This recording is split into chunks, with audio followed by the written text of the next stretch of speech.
Okay. That should share it. Don't see it.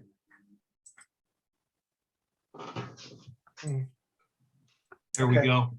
There we go. There we go. It's just a lag, so we have it now. Yeah. Right? Okay, so we were hired in 2008 to, at that time, my company was called Lawrence Arboricultural Consulting. I also had a little company prior to that called Landscape Fires. And our company is now called Urban Forestry Associates. So as you're all, I'm sure, aware, is that Portola Valley has plenty of topography, so to speak, and also pretty good crown coverage. And so what we were looking at back then in 2008 was landscape fuel hazards. And by fuel hazards, we mean vegetation, mostly wild vegetation, but also vegetation that occurs in the urban area, much of which is native vegetation, along with non-native landscaping vegetation.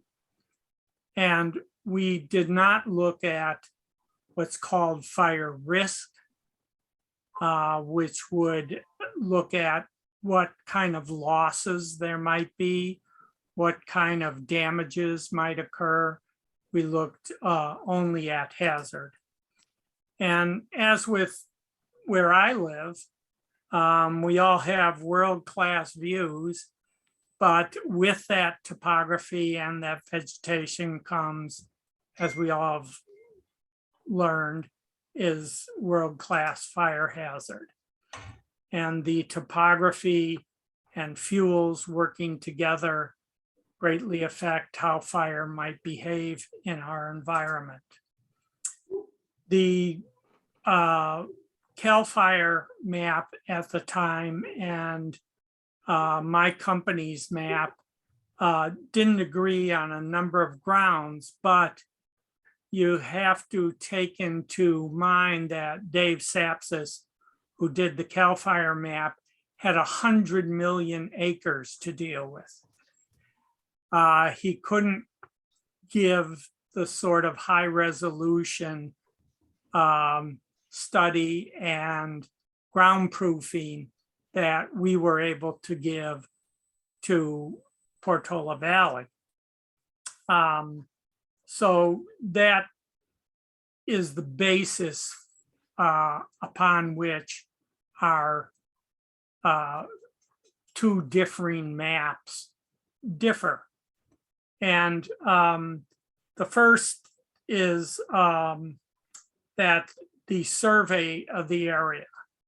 As I'll show you later, CAL FIRE did aerial mapping with very little ground proofing and based mainly on the density of vegetation and the type of vegetation they saw from aerial imagery.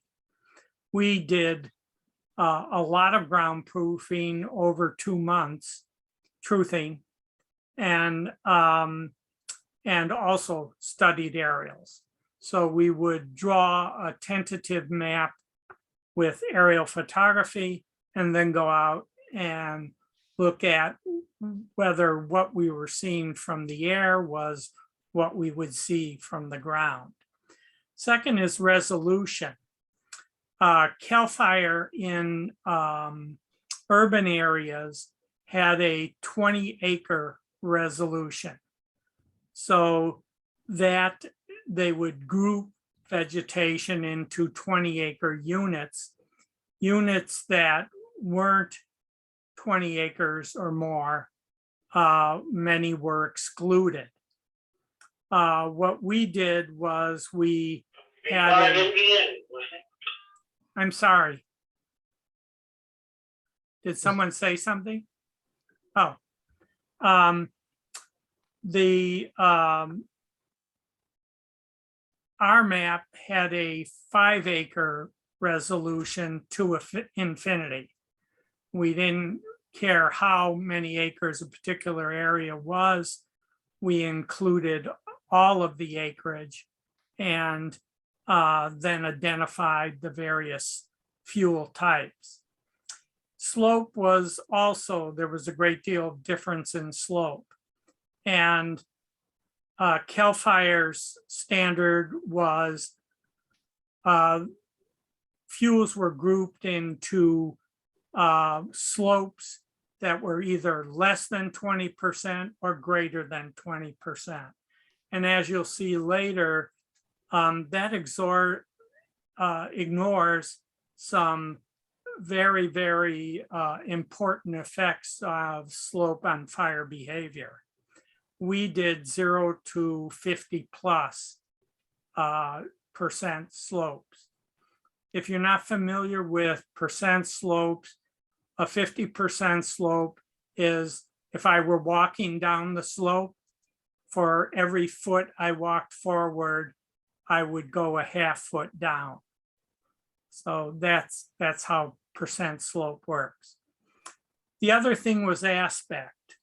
Aspect is the direction of slope, and aspect has an important influence on fuels, soils, and soil moisture, and fire behavior.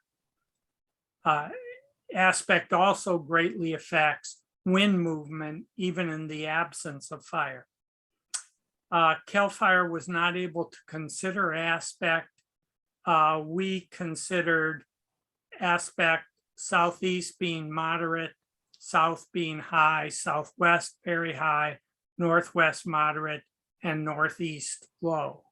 So if the slope was facing southwest, as many of your slopes are in Portola Valley, it has the worst possible effects of aspect on fire behavior.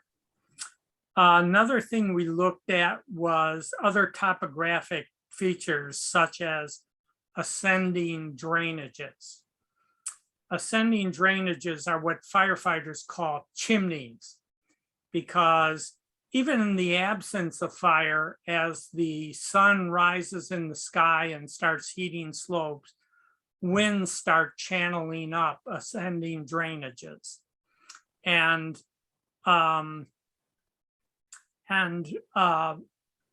these during a fire, when we have fire winds that are heated greatly by the fire, will move even faster up those slopes. So those ascending drainages have a great impact on flame length and therefore fire intensity and the rate of spread of fire upslope. So in Portola Valley, we were very concerned about response, emergency response, and evacuation routes being cut off by fast-moving fire up ascending drainages. Ascending drainages and slope in general also sort of bend the flame length toward the ground, and that radiant heat from that flame length preheats and dries out the fuels before they actually even ignite. So that's one reason you get those greater intensities and rates of spread. Vegetation types, we, CAL FIRE used 5 vegetation types. We used 11 vegetation types. And we compared those vegetation types to the National Forest Fire Laboratory fuel models. And we also tried to compare them to, what was it? A company, I think it was ATF, Environmental Services, something like that, that had worked in San Mateo County identifying vegetation types. So we tried to also compare fuel types to that. Then another thing that we looked at that CAL FIRE did not look at is developmental stage of the fuels. The reason we look at developmental stage of fuels, because as fuels age, they develop many different characteristics that greatly affect fire behavior. Many of our fuels, because of effective fire prevention, haven't burned in many years, and their DNA or their biology of these various fuel types are attuned to periodic fire. In pre-settlement times, some of our fuel types had fire frequencies as low as 14 years or as great as 36 to 50 years, and some even greater. But in any case, they are adapted to frequent fire, and frequent fire would more or less clean up the forest, raise tree canopies by scorching the lower foliage and twigs, and would do many of the things that we would do today to reduce fire hazard. We had low, moderate, high, and extreme developmental stages. A great example of the Vision fire that I was on had coastal scrub, which is dominated by a coyote bush and other species like coffeeberry and raspberry and whatnot. Had not burned since 1914. In 1995, the Vision fire hit it. And an area largely occupied by coastal scrub consumed 11,000 acres in 11 hours. That is an that's on a northeast Diablo type fire winds of about around 30 miles per hour. So that's an incredible 1,000 acres per hour is an incredible rate of spread. So because that old coastal scrub was full of dead wood and aged wood and diseased wood, which are more available to a fire and more easily ignited and burn more intensely, that is the reason we always consider developmental stage. And then burnability. CAL FIRE based their burnability on perceived fuel densities, which means what they saw in aerial photography. They look for closed canopy and the density of the forest. We based ours on NFL fuel type and both the canopy of the trees and the undergrowth. And I'll show you a bit about that later. So as a consequence, our maps wound up being very different. In the CAL FIRE map on the left, you'll notice that medium to high fire severity zones dominate the Portola Valley area.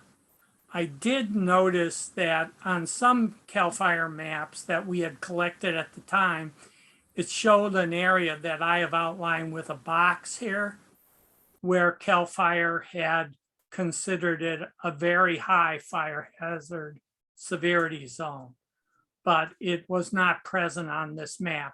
I drew that box in. You'll notice that on our map, the very high fire hazard areas are circled with red. The blue areas, the colors represent various fuel types, so that you'll notice that different fuel types can also be very high fire hazards. It doesn't have to be one particular fuel type. For example, oak forest with a dense undergrowth, there's a lot of dead material in there, and chaparral might both be very high fuel hazards. So, and then the high fuel hazards we had on our map have large red H's on them. So high fuel hazard and very high fuel hazard in our map dominated the Portola Valley area. I was going to talk a little bit about slope and why we use slopes from 0 to 50% slope. Along the bottom of this drawing, and this drawing looks at the effect of slope on fire behavior of two different fuel types. The line that is more vertical is chaparral fuel type Model 4. And the line at the bottom that is more horizontal is hardwood litter. We would hope that in shaded fuel breaks and in treated urban areas that have forest canopy, that we would do the type of work that could suppress the effect of slope on fire behavior down to that lower model, the hardwood litter model. It would have much lower rates of spread. It would have much lower intensities. And as a consequence or as a measure, it would have flame lengths of about a foot or so. We would hope that that we could achieve that in our communities. Certainly, if we produce design and implement some shaded fuel breaks, we would like those fuel breaks to be representative of this lower fuel model 9.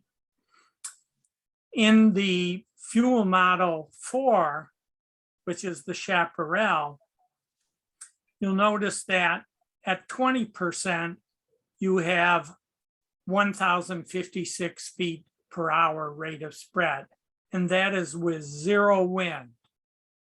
The fires that most greatly affect our developed areas and cause structural and infrastructure loss are the fires driven by winds that are very high, like the Dixie Fire or many others. So it's typically when we have that Diablo wind effect that we have our greatest losses and our largest fires. But in this case, we're just looking at the effect of slope, so we have 0 wind.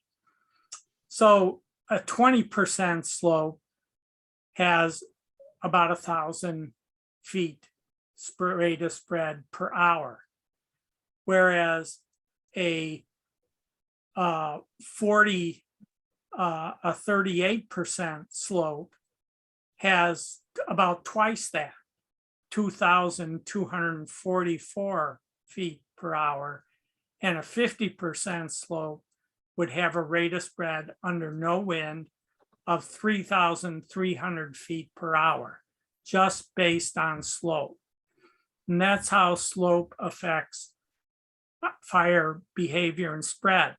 Now, chimney drainages, as I mentioned earlier, can even more greatly affect that rate of spread of fire. And rate of spread is important for both evacuation and fire response, because we need time for our fire suppression units to get set up and to begin fighting fire. If we have these excessive rates of spread, they are chasing a fire that is often moving faster than they can actually chase it. So as a consequence, we have some very, very complex fuel mapping in the type of work that we did in Portola Valley. We also can see in these maps that there are a lot of developed properties.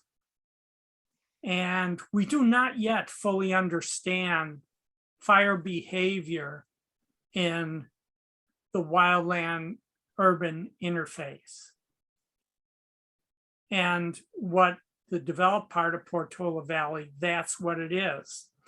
And one of the things that we haven't been able to get a good handle on is the role of houses in fire behavior. We know that houses have far greater amount of available fuel than trees do in a given amount of area, in a given space.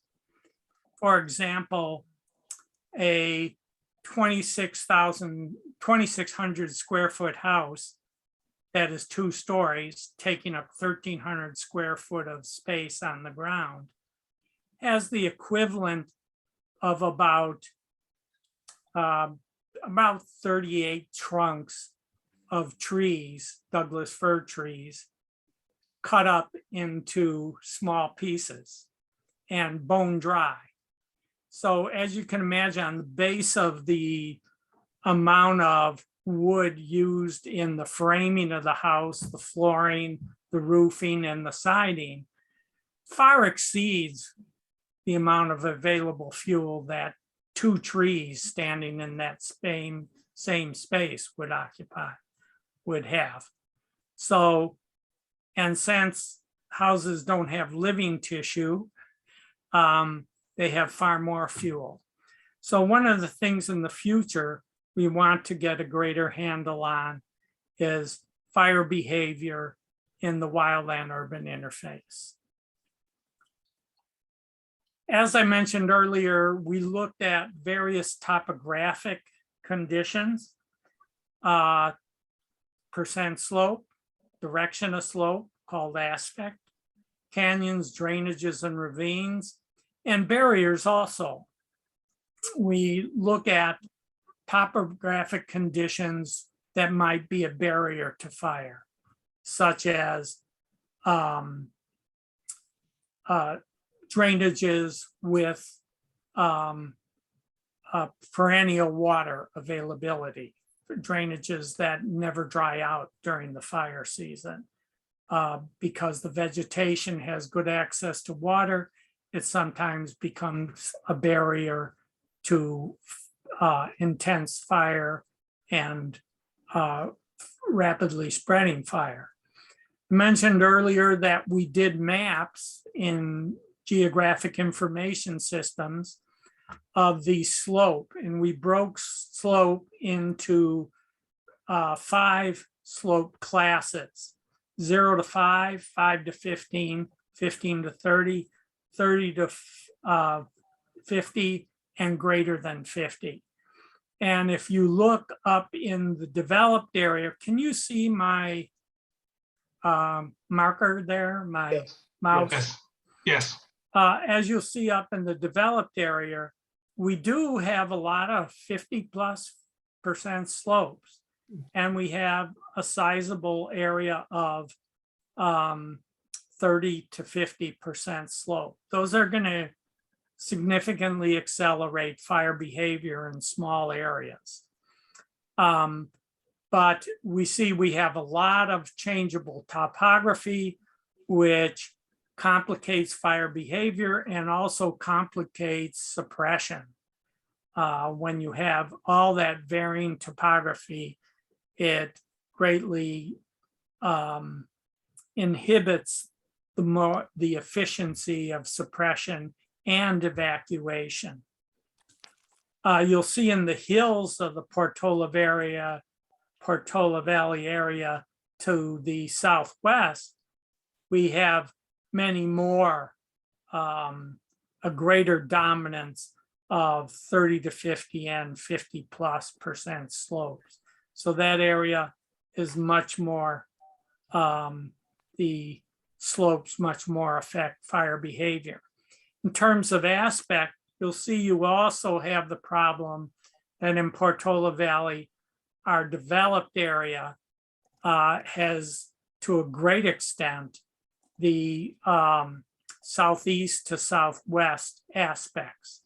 So an aspect alone that heating day after day, year after year affects the type of vegetation, the health of the vegetation, the amount of live fuel moisture in that vegetation, and it even affects winds over the fire day. From about 10 a.m., the solar heating will start moving winds upslope, excuse me, and along drainages.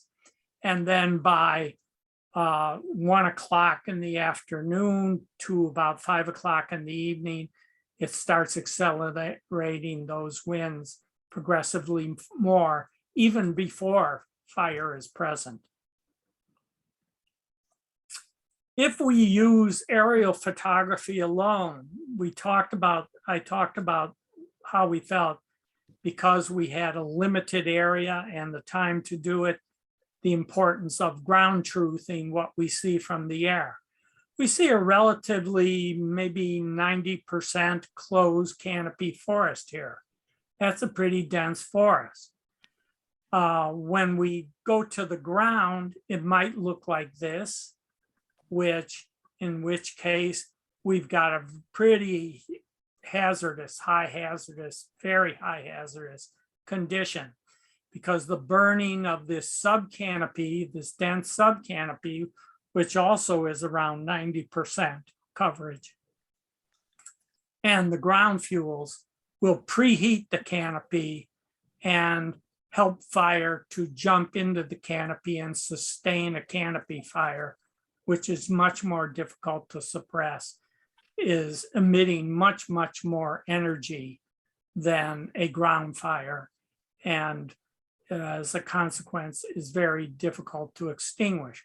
Or we might find this, which is what we wish we would always find, which is a very park-like setting and just forest litter on the ground, which would be more like that slope curve for that hardwood litter rates of spread connected with slope. We also based our fire expectations and the hazard of fuels on a Diablo wind event. They're infrequent, but that's where we get our big losses. That's where we get our big fires. Many people who do fire hazard look at what's called the 90th percentile. And that percentile, that's 90th percentile fire weather.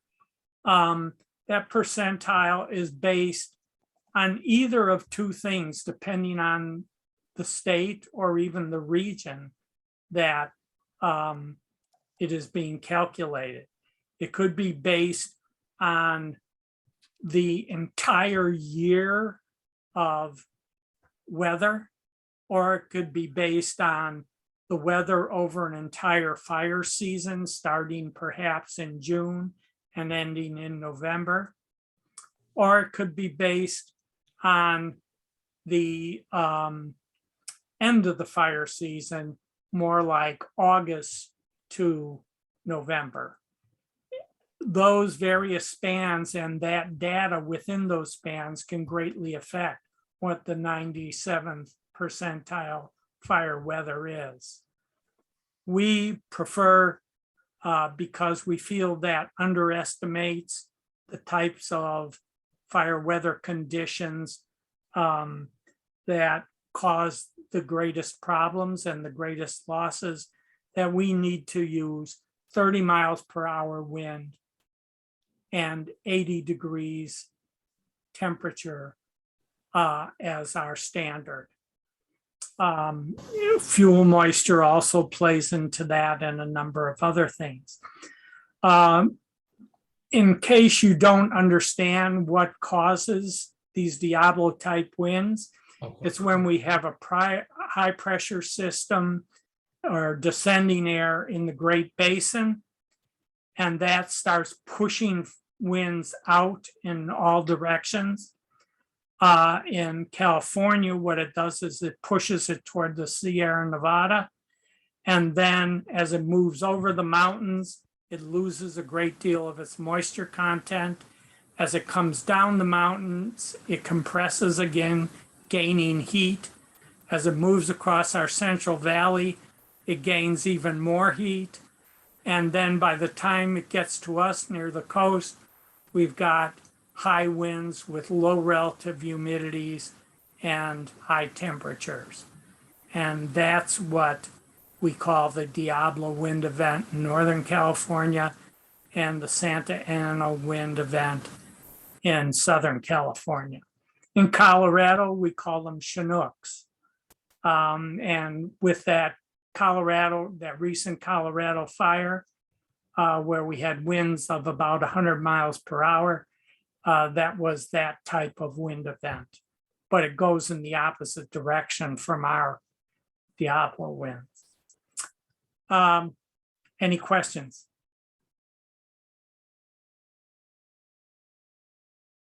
Great. I think, Michael, you want to bring this back to committee and see if there are committee questions? Yeah, let's find out. Any questions from members of the committee for Ray? This is MJ. I have a few questions. Can you guys hear me? Yes. Okay, so Ray, thank you for your presentation. I had tried to look for some of your maps, but hadn't seen them in this detail, so I was glad to see them.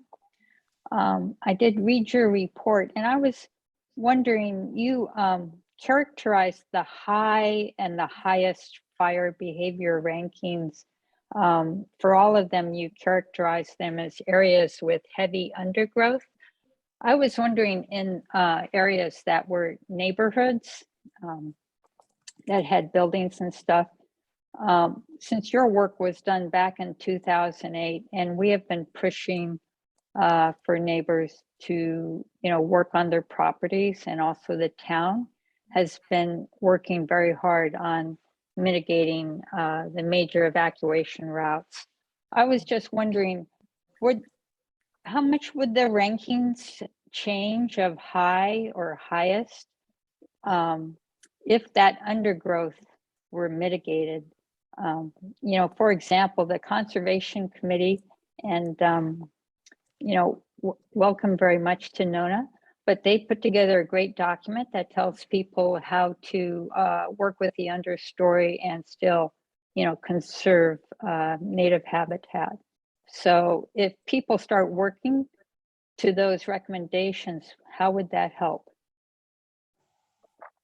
Well, what we'd like to see is the land managed like a shaded fuel break. And many fire consultants would say, we want distances between tree canopies as well as shade. But we feel that my company and myself experiencing work over many years, that raising the canopies and reducing the undergrowth fuels, that doesn't mean you can't have any clumps of dense fuels, undergrowth fuels.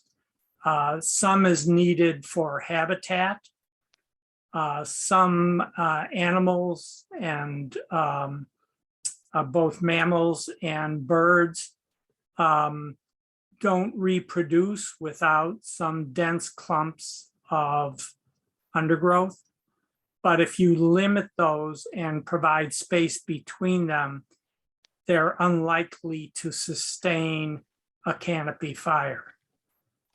Firefighters call crowning fire. If we can get people to make our landscapes more more park-like, which they certainly were in pre-settlement times when European people first came here. Many of the painters and other types of artists who drew the original vegetation in California drew a very different vegetation that we have today. And because we've taken fire out of the ecological equation largely in our area, the vegetation we have today is not quote unquote natural. It's a heavier fuel loading, a more receptive fuel load to burnability. And so a lot of people look out at that blur of vegetation and think, oh, I like it natural, but it's not natural. It's Right, not what and- existed in pre-settlement times. Yeah, and actually, if people followed the Conservation Committee understory document right now, they would have results that look more park-like as you're describing. I mean, I've done that on my property, and it was funny that my husband and I, after we limbed up the trees, we said to ourselves, my gosh, this is like being in a park. And we were surprised. I'm just asking, if a significant number of residents did that, would that lower this high and highest ranking that you've got in your maps? Absolutely. A good example is this picture was taken in Fountain Grove. They surrounded their community with a 100-foot wide shaded fuel break.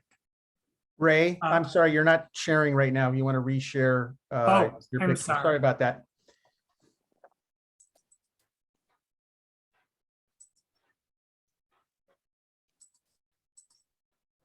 Is it there? Yeah. Yeah. Yeah. Yeah, that's It- exactly what Westridge looks like now along the road. Yeah, this is a shaded fuel break. And in the fire, year after year for 10 years, as I oversaw the implementation of this fuel break, I would talk at their HOA meeting and say, you still have to do defensible space because embers will fly across 100 feet and firebrands will fly even further. Firebrands versus embers means a larger clump of fuel, like twigs and leaves that are torn from trees by fire winds and ignited. It takes about 300 feet for most of the embers to burn out. So this fuel break is 100 feet. So if you have a lot of fine receptive fuels on your property that can ignite easily and burn intensely, those embers are going to light them. And if your house is not hardened against fire, then those embers will enter vents and whatnot and can even ignite your house from the inside. So what happened during the Tubbs fire is that fire wind and all those embers blew right across that fuel break. We did not get one torching tree within the fuel break, which is many, many acres. And yet it burned down 2/3 of the homes in Fountain Grove.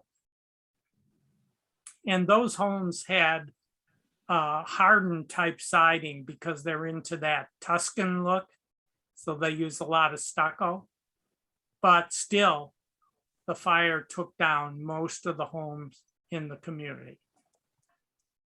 So we need not only for there to be fuel breaks if they're available, if you have land property where that's available to surround the community, we still need to do that within the developed community. Right, thank you. So, thank you for that explanation and showing that picture again. So my second question is, how do you expect the upcoming CAL FIRE maps to change? And are you part of the process in creating those new maps? No, I'm not. I'm pretty old school, so to speak. Old school is 5 years ago nowadays. Things are moving so fast. And with new LiDAR identification of vegetation types and the ability to turn those vegetation types or group them into various fuel types is something beyond what I am doing at this stage. The younger people that will take over my company in the future probably will do that type of work, but I'm not doing that these days. But that's what CAL FIRE is doing when they're doing their new maps? Well, it isn't CAL FIRE. These maps have more or less been done by a consortium of groups coming together and providing the funding and the expertise to do these maps. CAL FIRE has played a role in them. Dave Sapsis, who did that original fire hazard severity zone mapping, serves as a CAL FIRE consultant to a number of these groups that are doing those mapping, such as the Sonoma County mapping and the San Mateo County mapping. Okay, thank you. Those are all my questions. Rob, are you there? Can you? Sam, Yes. thanks again, Ray. It's always a pleasure to hear you speak. Your mapping was done, you did your groundwork a number of years ago with the presence of global warming and the seasons becoming longer and longer. Do you think your mapping is still realistic? Is it under or over? I think it's still realistic. I have, in the past couple of years, driven around areas of Portola Valley. Some areas are as bad, some are even worse than they were when we did our study in 2008. Some of the roads have been greatly improved. Some of the other roads are about the same. Because people use feeder roads to go into those major evacuation routes, we need to be concerned about the fuels along all of our roads. I was on the defense team for the city of Oakland after the Oakland fire. City of Oakland was sued by a number of people over losses, both loss of people and loss of property. And I received all the footage and all the medical information from that fire. And we talk about deaths from a fire, but fire also injures a lot of people. And a lot of those injuries occur during evacuation. Fires can reach temperatures of 1400 degrees. That's hot enough to melt the wheels, the metal wheels on a car. That is not the kind of temperatures you want along a road when you're evacuating. You don't even want 500 degrees next to the road, because a lot of people from evacuating the Oakland fire who were wearing shorts, t-shirts, and some of them with flip-flops got burns from the radiant heat generated by the fuels along the road. So we need to be very concerned about evacuation and about the fuel loading as well as the fuel types along our roads. People like privacy from the road. They don't want to see the road. They don't want the car lights coming into their house at night. But that can be achieved by using more fire resistant vegetation. But right now, in many parts of Portola Valley, you have a very, very difficult situation regarding the fuels along so what would be more or less the feeder roads into the major routes. Nona, you had your hand up? Yeah, thank you. And thank you, Ray, for the presentation. While you have the shaded fuel break picture up, I was wondering if you could talk about a concern that the Conservation Committee has had, which is that often the shaded fuel breaks are not dense enough to prevent regrowth and of especially invasive species like thistles and tall grasses and things like that. And there's a perception, we think, that it's sort of a once and done approach to fuel reduction and fire prevention, but they look ripe for invasion too. Yeah, it requires maintenance. And the more light you let in, the more maintenance you've got. That's the reason we prefer to have a fairly closed canopy. Also, many of the species will sprout from latent buds under the bark of the trunks, like bay trees. So you have to retreat those if you let too much light beat on those trunks and lower branches. So we like to keep a fairly high density in the tree canopy, and it still requires maintenance.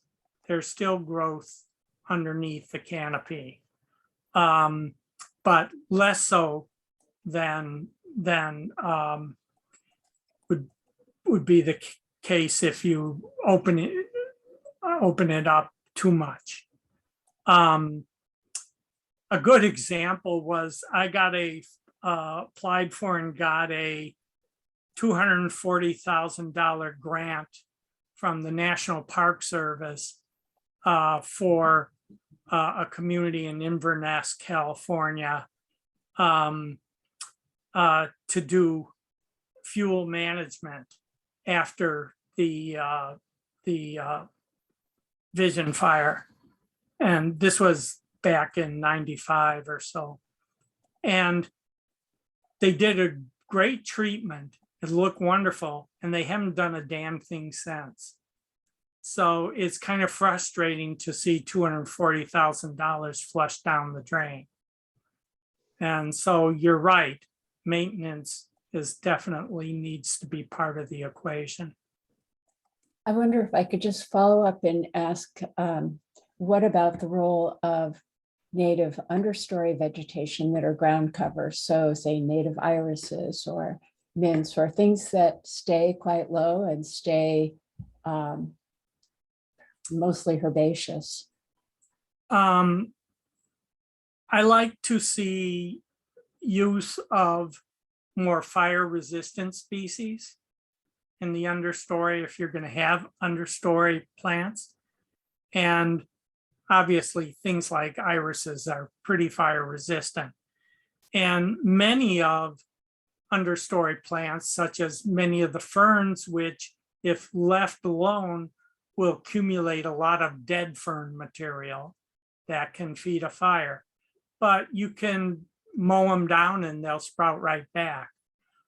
Even things like coyote bush, where we felt we needed for environmental and ecological purposes to leave some plants, they cut about a third of them every year.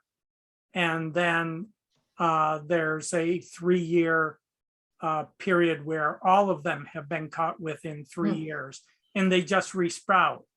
Most of our native plants part of their adaptation to natural periodic fire is that they can reproduce vegetatively from sprouts. And so you can get that old dead wood and sick wood out and still have a lush plant. And a more fire resistant one, I might add. And a more invasion resistant one too. Thank you. Don, you're recognized. Thank you.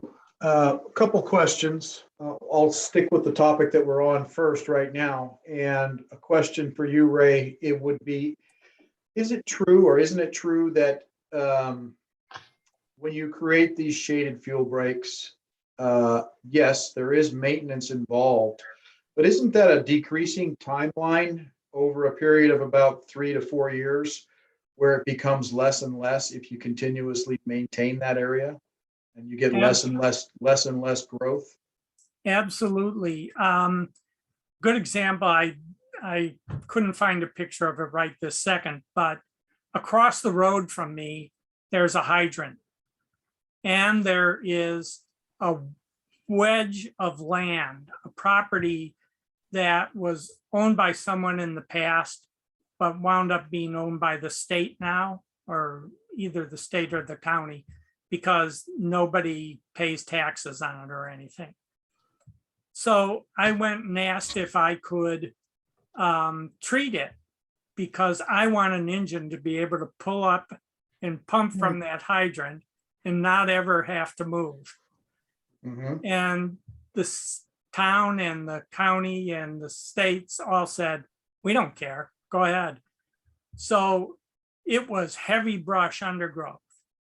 And the first year I went in and started working on that, it took me a whole summer to clean it up. The second year, it took me a couple days. Now it takes me a matter of a couple hours. And I have this condition across the road from me where an engine would be very protected sitting next to that hydrant. So you might say it's a very selfish act, but it has become no problem as far as maintenance, very little. Yeah, that's what I thought. Thank you for answering that. And then the second question is, you described yourself as old school, and that a lot of this new LiDAR, you don't participate in that. But given the fact that you have the opportunity to use that data and use it in any way that you feel that is necessary, what contributions, if you were able to use that data, what contributions could you make towards a comprehensive hazard and risk analysis of, say, a fire district? I think using that data. I can, once we, that data gets ground proofed. And I've seen LiDAR that has a lot of errors in it. In our county, they made the LiDAR open source to plant professionals so that they could get feedback as to whether their identifications were correct or not. And like I showed earlier, what the understory looked like. And so it became very, very effective and very, very high resolution of various fuel and vegetation types. And I could group those vegetation types into fuel types because a lot of them are fairly closely related. And my expectations for fire behavior in them would be very closely related. So I could see that I could work with people who do the LiDAR and and help divide them up into various fuel models. And then those models could then be the engine that you wind up developing a map of expected fire behavior. But one of the things a new generation would be to look at fire risk. So in that first generation or second generation, using you might call it second generation, using LiDAR for fire hazard assessment.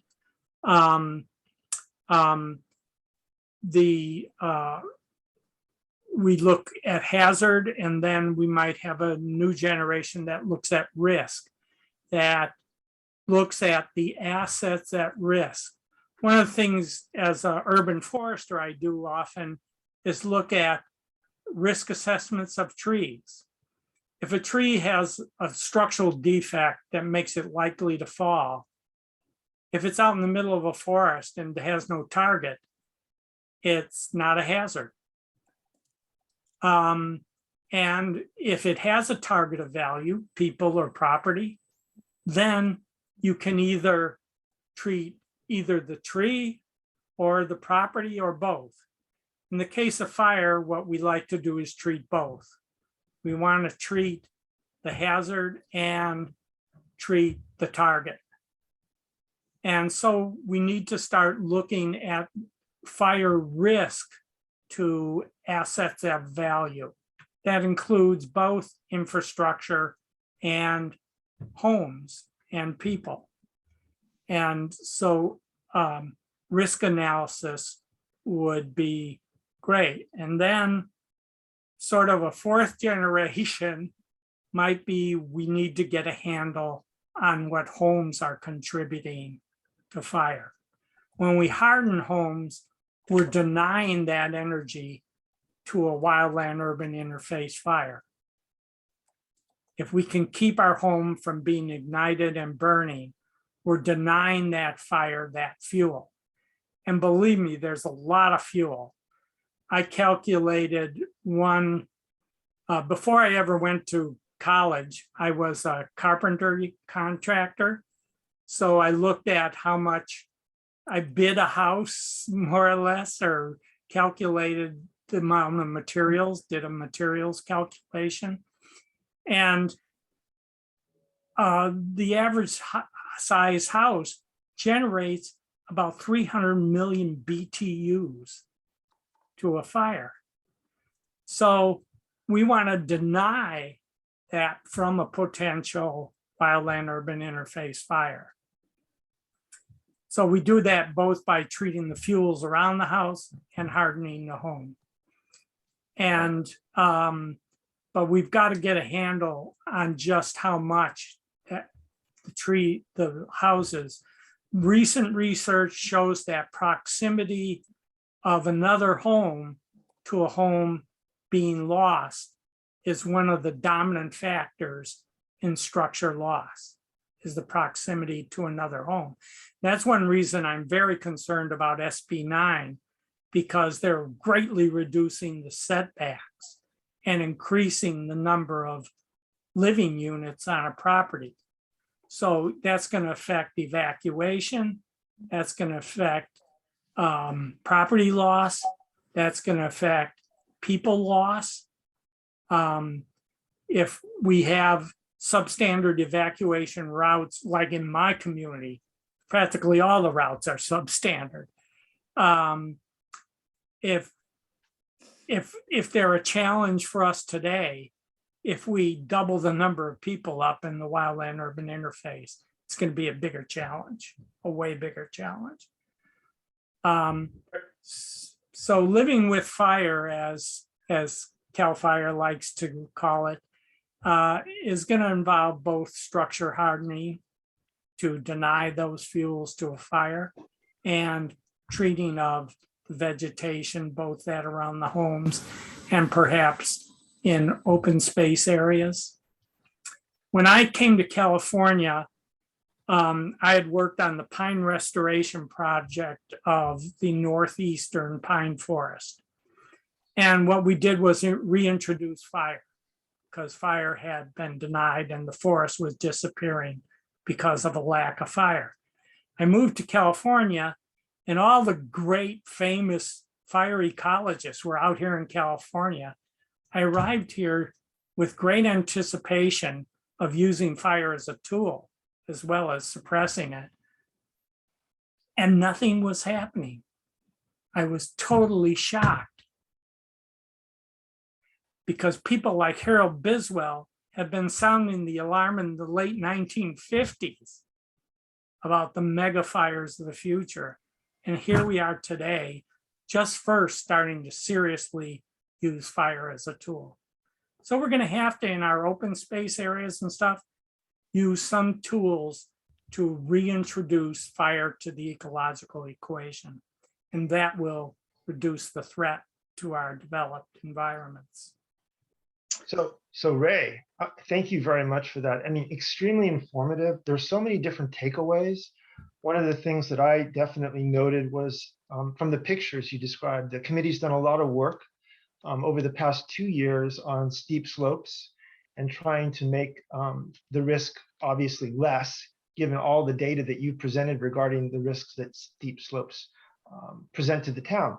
So it's really, it's gratifying to hear your professional analysis confirming our work. So thank you very much. And I do want to get a chance to get to public comment.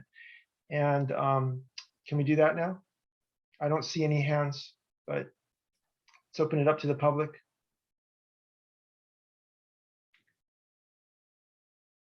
Thank you, Ray, for your answer. Appreciate that. You're quite welcome.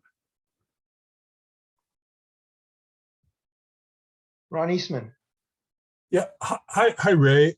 Thank you so much. That was a so informative. You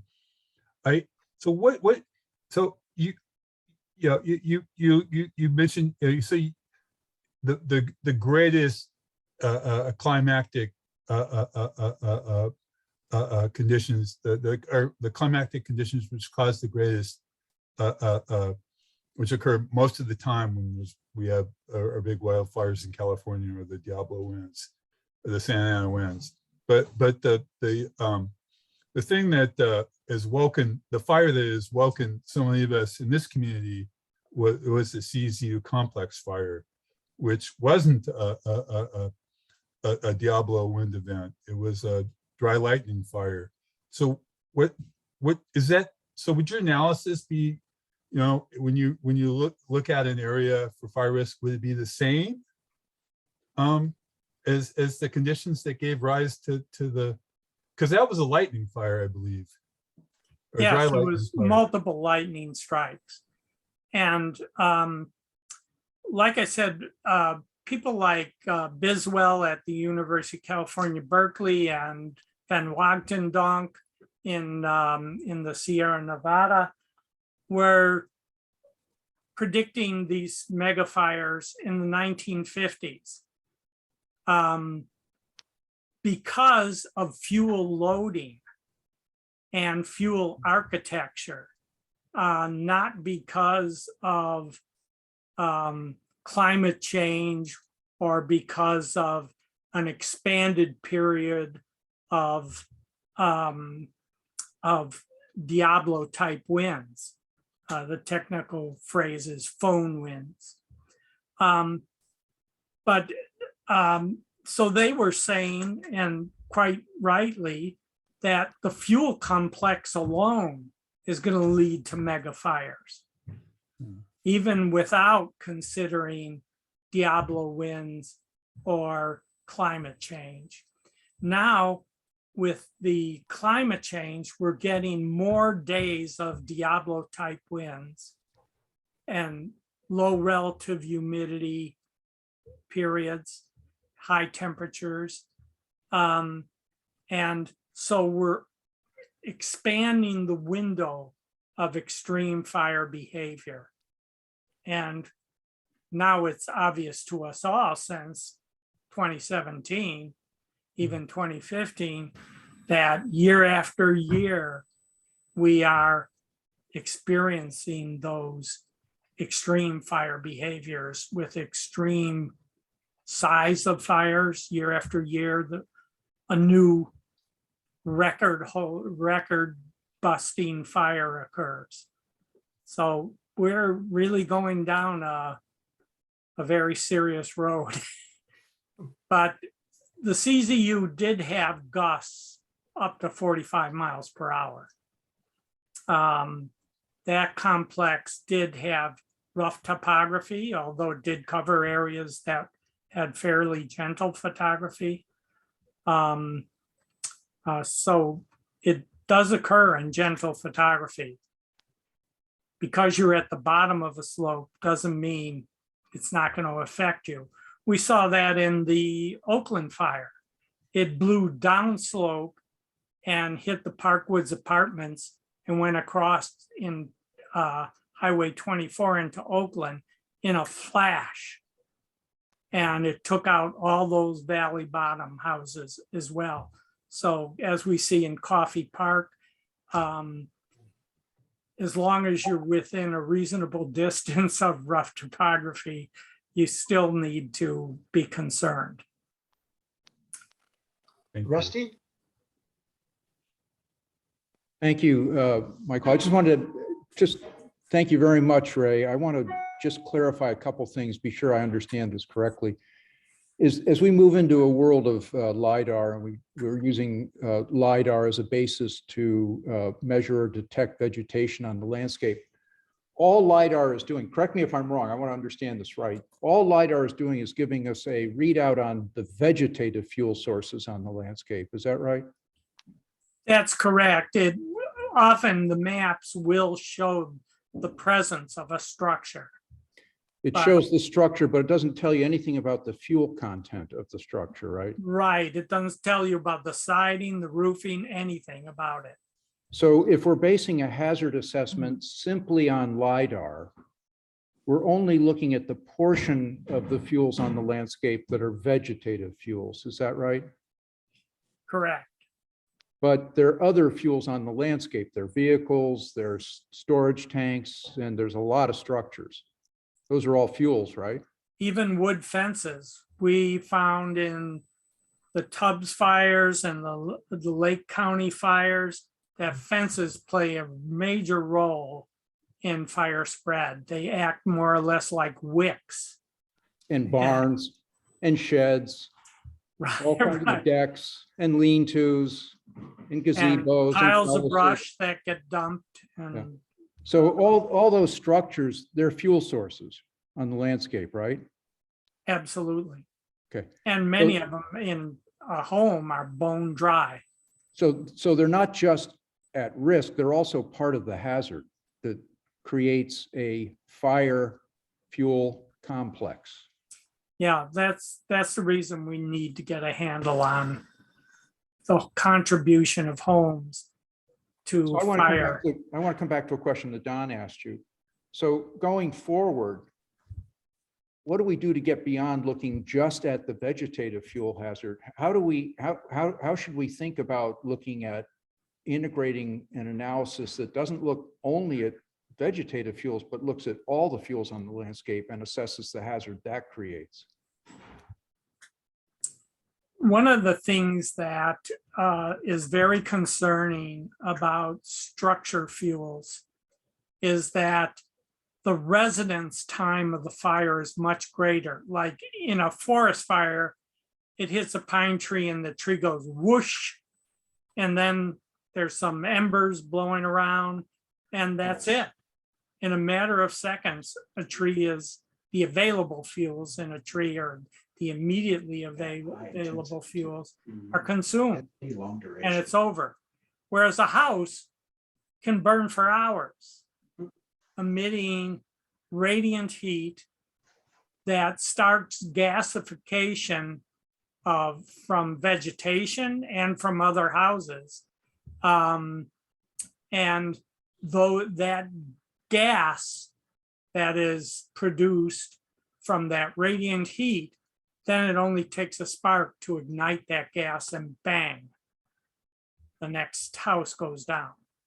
So we really need to pay more attention to structures.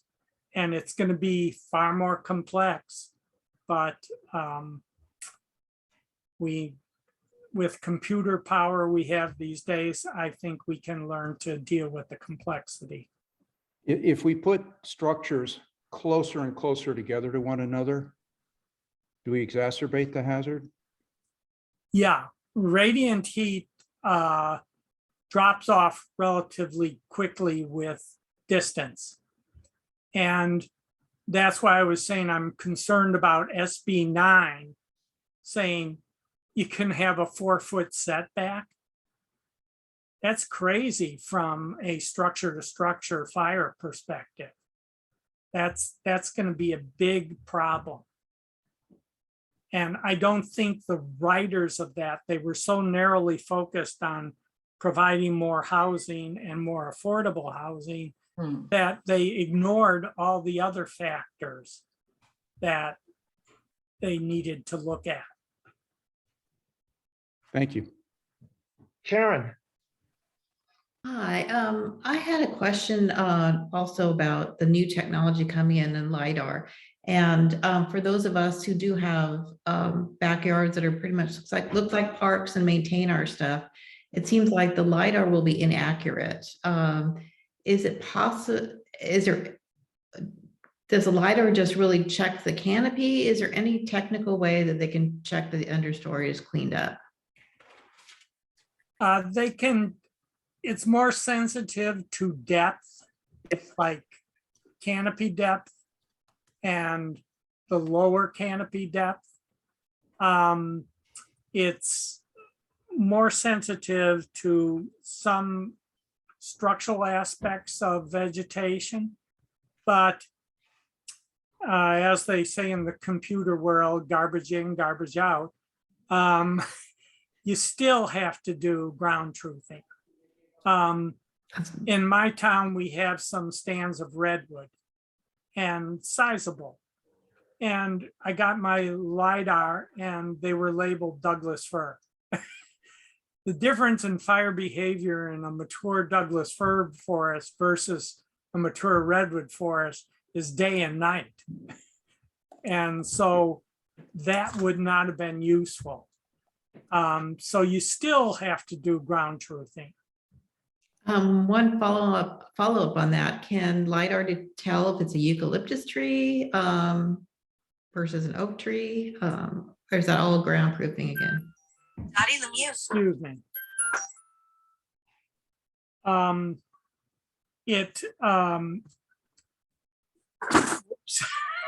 Just threw my phone in the garbage. It can give you textures, better textures in the photography that help you distinguish between cover types. So once you've ground truthed it, you can then apply that to others of the same texture. But still, ground truthing is going to be needed. Yeah, otherwise, those of us who do the right thing to clean up our properties will have a excessive fire danger through LiDAR. Yeah, and I know because I've done some aerial stuff that you can definitely tell a eucalyptus tree versus an oak tree. They're bushier and they're higher, so even the Google Maps you can find eucalyptus.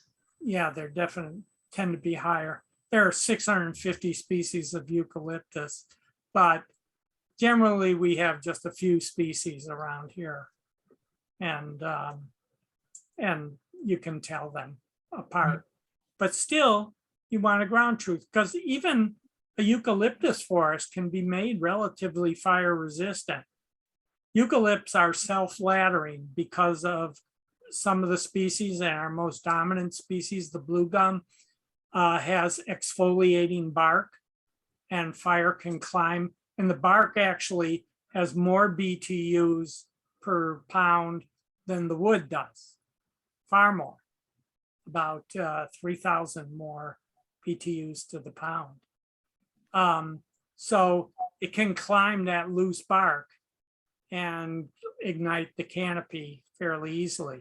But if you knock that off and limb them up, you can make them fairly resistant, or at least get the available fuels out of reach of the ground fire flame.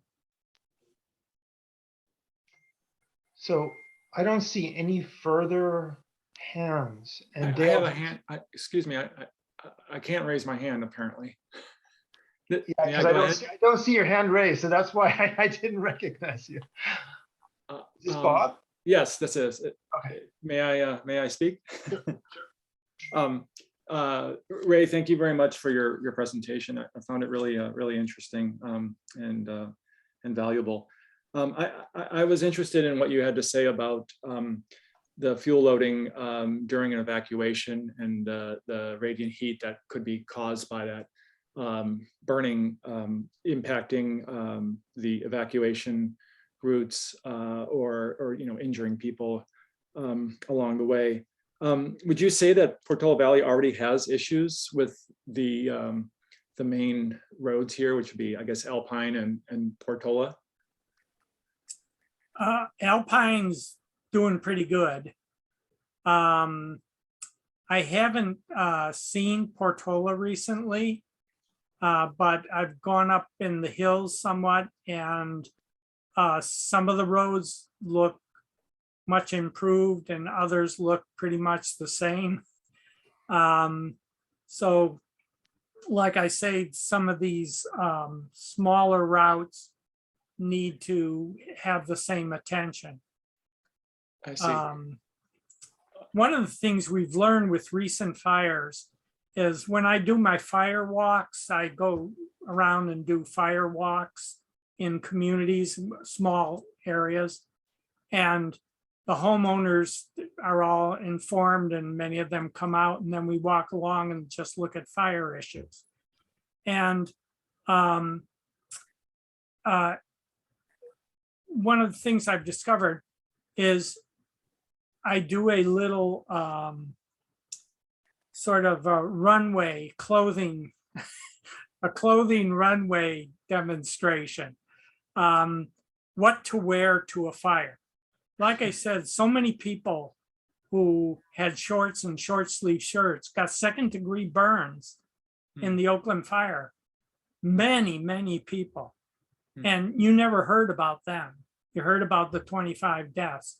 You didn't hear about the people who got burns that had to be treated. And so I do a little demonstration of what you wear to a fire. And what you wear to a fire is all natural products. And you should dress like it's 10 degrees above zero outside. Because what in a cold winter, you're trying to insulate yourself and not lose heat. In a fire, you're trying not to gain heat. So you want to dress like you're going out in the cold, but you want to use things like wools and cotton. If you can afford it, you could buy a Nomex jumpsuit, which is the kind of product that firefighters wear. But then you're talking like $400 and some for that jumpsuit. But if you wear, I use a like a painter's suit, a heavy cotton cloth jumpsuit, and I wear the clothing that I would wear to go skiing underneath, which is merino wool. And that insulates me. You want gloves, you want goggles. What's the most common injury to firefighters when I was in the fire service? Was eye injuries. So you want good eye protection because you're gonna have to see where you're going. And as we all know, we want to protect our airway. So an N95 or a KN95 face mask, you could use that in a fire very effectively to keep all that particulate matter out of your airway. And believe me or not, when there's a lot of fire around you and you're on a road, there's a hell of a lot of particulate matter. It can turn day into night. Yeah. And then you want to get in your car, turn on the air conditioning, stay in your car, even when it's moving slow, and turn it to inside air only. So you're air conditioning your car and you're using only the air inside the car. That way you're not pumping a lot of smoke into your car. So learning to evacuate is both a personal thing. So you're treating the target, so to speak, and you need also to treat the hazard. So People don't die in their cars if they stay on the major evacuation routes and they don't do something dumb. So Thank you. we've run now an hour and a half into this. And Wow. we have a lot to go. Yeah. So I think we basically need to move on. I think we can move to the next item. I don't see any other hands. Dale? I see a Christy Corley. Christy, if you can keep it very short, please. And Mr. Morris, keep your answer short. Yes, yes. Thank you. Excellent talk. Can you comment on the damage which extends underground, which would be the water pipes? I noticed I have friends lose a house in the fountain fire. And it seemed that they had to do 43 million to replace their water pipes, 250 valves and 70 fire hydrants. Can you comment on that at all? Well, like I said, you lose both structures and infrastructure. You're going to lose your entire irrigation system. You can kiss that goodbye. I have seen heat and the impermeable layer that fire creates go deeper and deeper. Ever since the Butte fire some years ago, I started seeing the root systems of trees destroyed or partially destroyed and later become decayed and the trees become unstable. So these fires we're seeing today are so much hotter and so much more intense that they're driving the effects of the fire deeper and deeper into the soil. And that affects the soil. You would have to rejuvenate that soil with organic matter and fertility because the fire is going to gasify all that and it's lost. Thank you. I guess 13 homes were still standing, but some people are still putting in 5,000 water filtration system, $5,000 that is. I just find this, we just want to try to prevent, yes. Thank Yeah. you. Okay, so we are now going to close this topic. And I want to thank you so much, Ray and Dale, for arranging this. Very valuable information. My pleasure. Be We fire hope- safe out there. So I want to go out of order just for a moment. I want to insert a special note. This was not agendized, but I want to basically, I, along with other members of the committee, want to welcome our newest members. And basically Jennifer Hammer, Robert Young, and Sarah, who's our new town council liaison. Portola Valley has a deep history of volunteerism. And it's because of that we have so much support within our community for town activities, including committee memberships. So I just wanted to thank you all for the service to the town. And noted too. We can now move on to our next item, which is presentation of an evacuation study. Bob Grandy. Yeah, this is Dale again. I'm going to do a quick comment here. This is presentation by Bob Grandy of Fair and Piers. This is our evacuation study for the town of Portola Valley, instigated by the subcommittee, evacuation subcommittee of the Wildfire Committee. And Rob Young has agreed to join that subcommittee. So now he is up to his eyeballs in evacuation. And I just want to let the public and the committee know that that this study is going to come out with some sort of baseline analysis, primarily focused on our primary exit routes, Portola and Alpine. The results of the study are by no means the end of the evacuation efforts that we are going to continue as a wildfire committee and a subcommittee on evacuation. There's probably going to be a lot more activity and probably several more meetings where we involve the community on specific issues. One that I'm just going to preempt is, yes, there are a lot of side roads in Portola Valley, narrow streets, canopy cover, things that even Ray mentioned about, vegetation. Those aren't going to be addressed in this study. Those are probably going to be addressed down the line by the subcommittee on evacuation as we get deeper into that. So with that preface, Bob Grandy, let's go ahead and get started. He's going to give you an overview of where we are and preliminarily where we're going on the evacuation study. So Bob, take it away. Thank you, Dale, and thank you for inviting me to be here tonight. Look forward to hearing your feedback. I have about 11 slides in a slide deck I will share with you right now.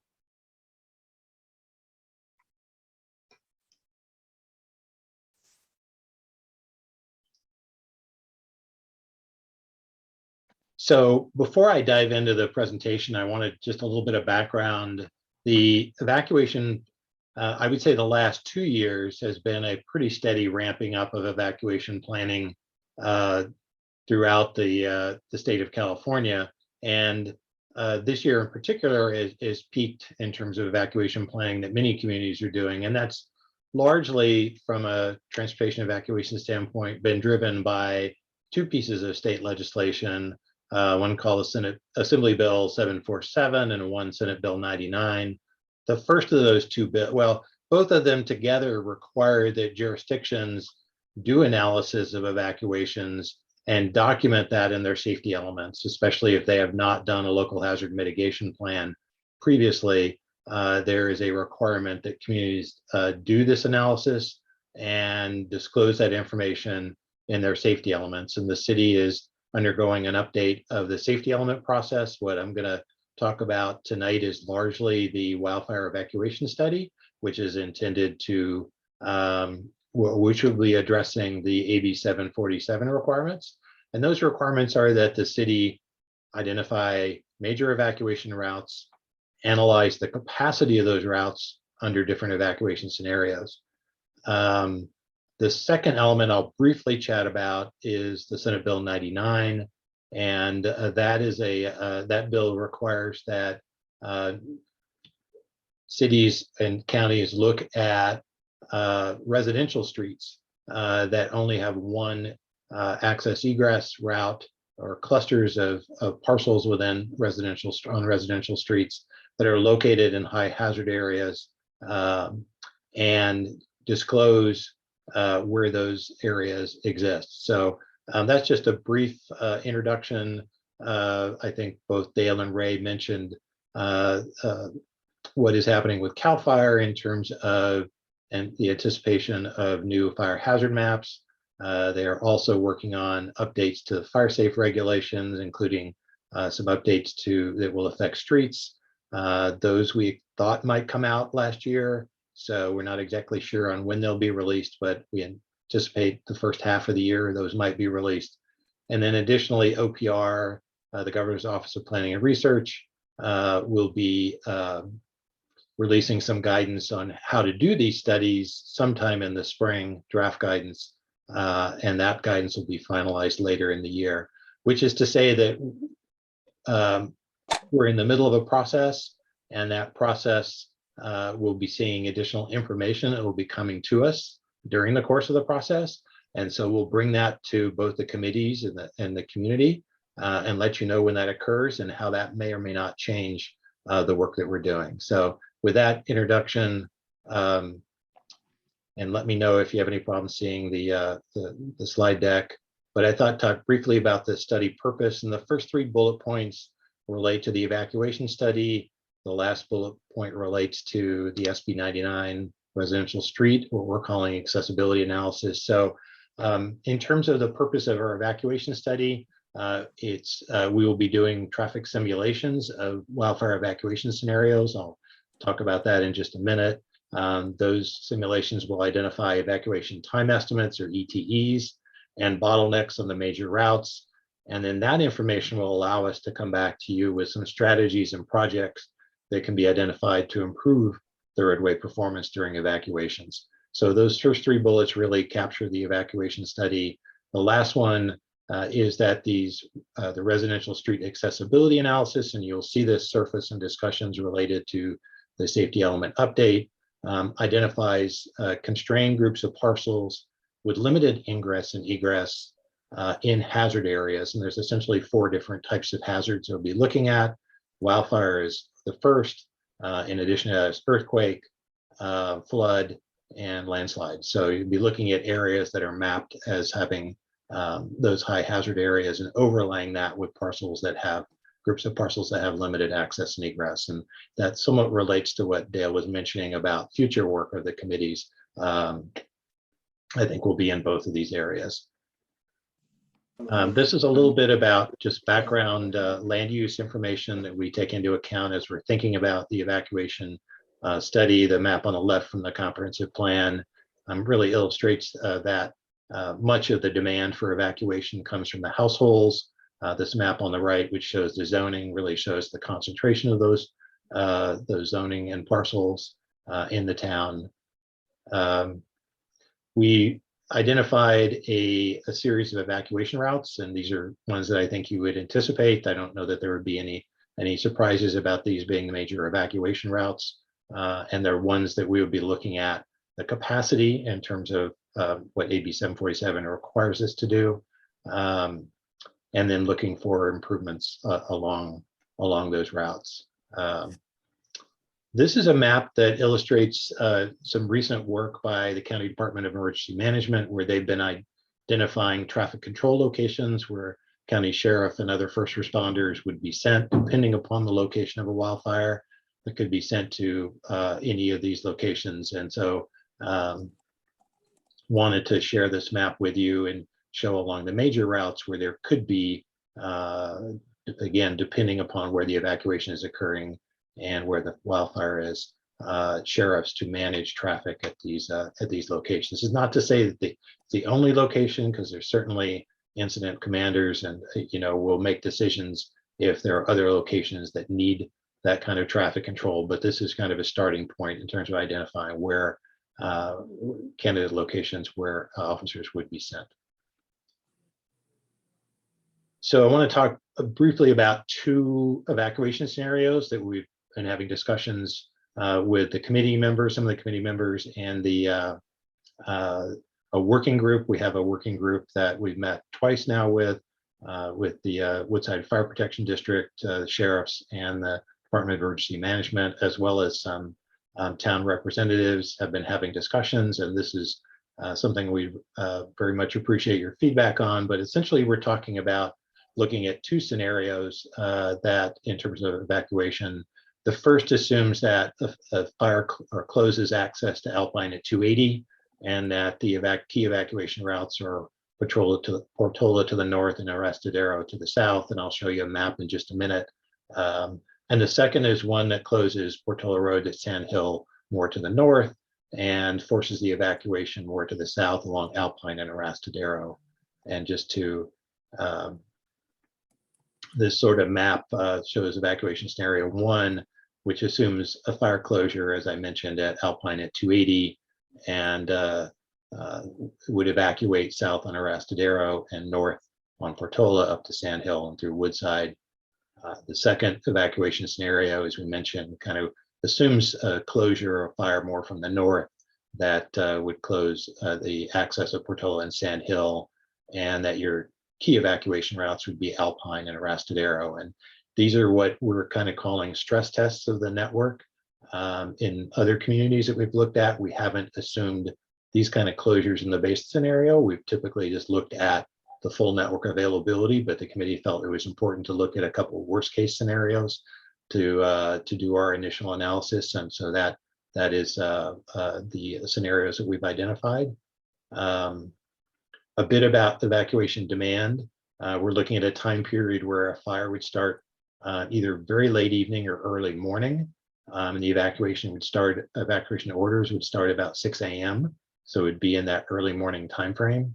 And the trips that we're looking at, as I mentioned, primarily generated from the households, but we also would have some employees that would be working in those early morning hours. And then we're also looking at trips that would be generated by Prairie School and those faculty and staff living on site, and student boarders, the Sequoias, and equestrian trailers. So those are kind of give you an idea of the primary kind of generators of evacuation trips that we're looking at.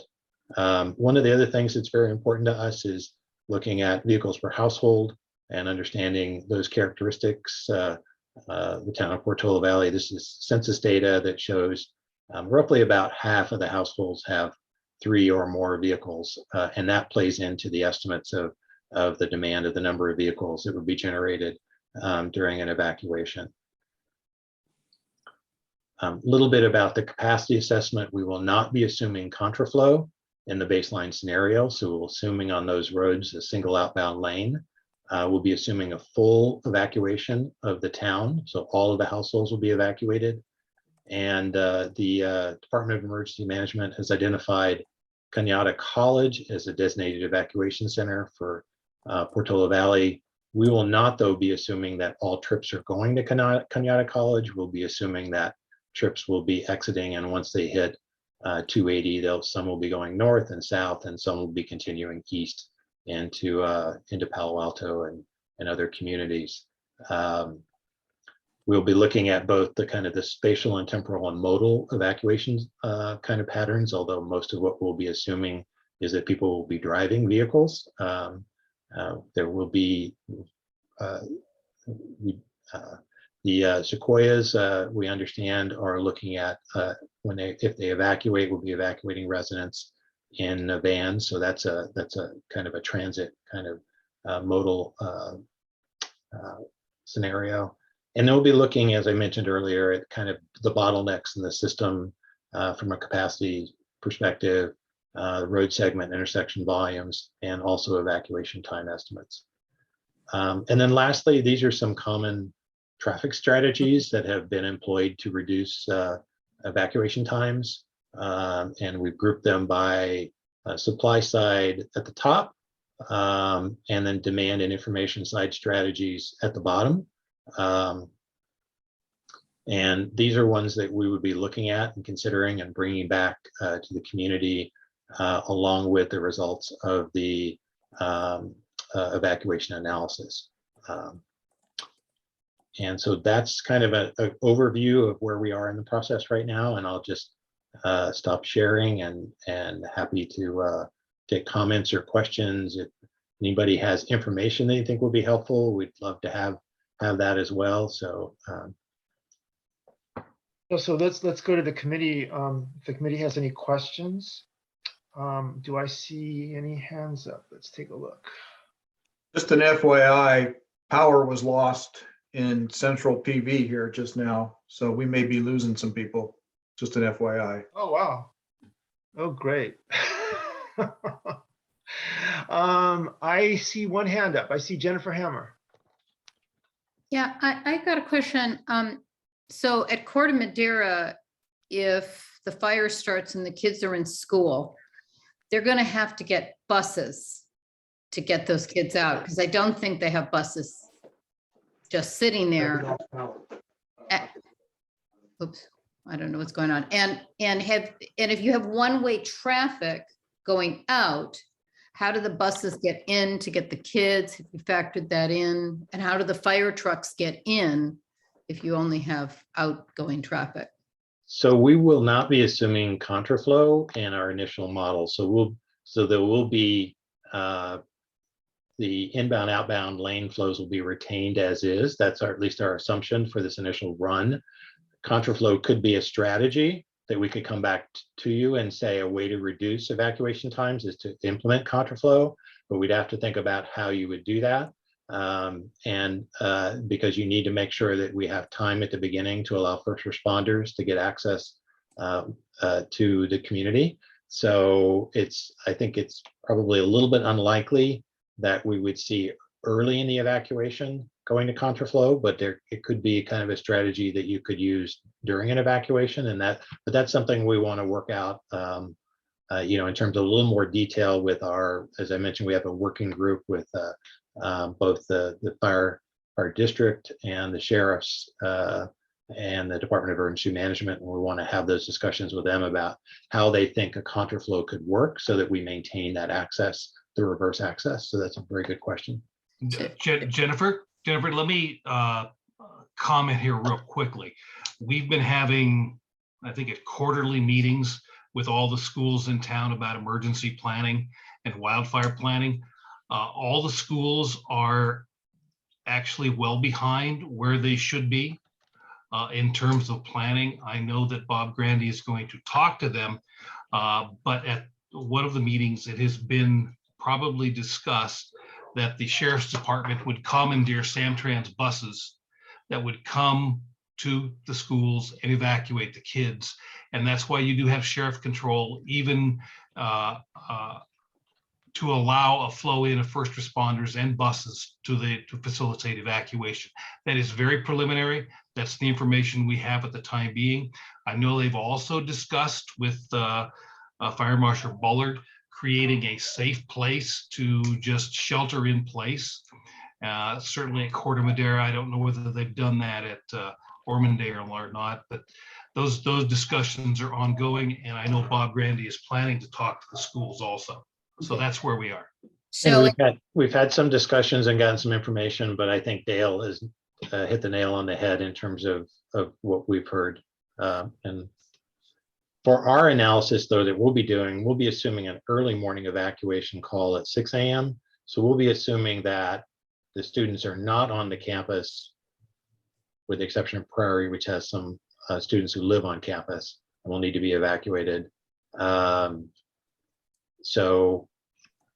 But I think Dale has accurately described kind of the planning to date, and I think the desire to do more planning on that front for the schools.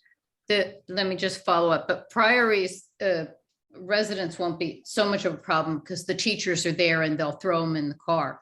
Correct. If you do have Corte Madera, I live in the ranch, and there is always a huge lineup of cars. You're going to have parents rushing to get their kids.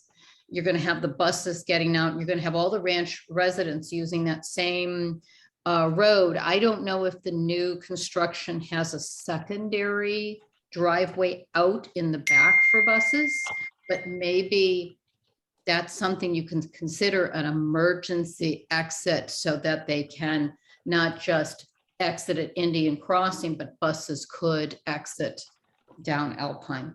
Real quick, they do have an emergency exit, so there would be at least one other exit. It exits back onto Alpine Road, sorry.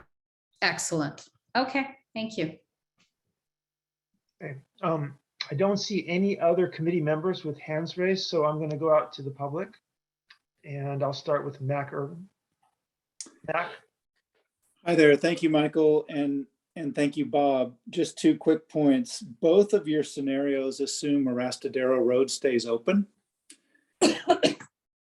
which I would question given the particulars of a given fire scene. The other is running to Cañada seems like we're passing a few other reasonable intermediate spots. And I'm wondering, no need to comment now, but was Cañada a careful choice? Were there other locations considered? Is that the final word, or is that simply an element of a scenario? Not an element of one of our scenarios, but it is the initial shelter location identified by the Department of Emergency Management. I think they wanted a location that was large enough so that could not only shelter people who needed shelter, but also a place where residents could go to let them know that they're okay and indicate where they're going to be going so they could be contacted so that information could be provided. That's my understanding. I don't know if it's done. I don't know if you have any additional information that about that as a shelter location that you would want to share, but that's. Yeah, that is correct. It was Department of Emergency Management identified the college as a primary place for people to go to. Either if they didn't have any shelter, they would go there. Secondary, just like you said, it's a place to go initially to let everybody know you're okay and make your other arrangements. So that was identified by the county. But if there's other locations, shelter locations you'd like to identify, I think either communicate that now or send it through the committee and they can provide it to us and we can share that and have that discussion with DEM. Yeah, great. And what about Arrestadero Road? I think the only, I mean, I think we recognize that Arrestadero has, in my mind, more limited capacity compared to Alpine and Portola. And so we were anticipating in terms of our assignment of trips there, that a smaller proportion of trips would be assigned to Arrestadero. In terms of whether or not it would be available, I don't know. I mean, I think that's something we can talk to the committee about and consult with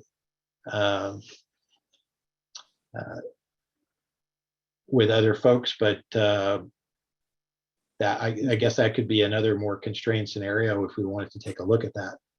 Okay, thank you very much. Mm-hmm.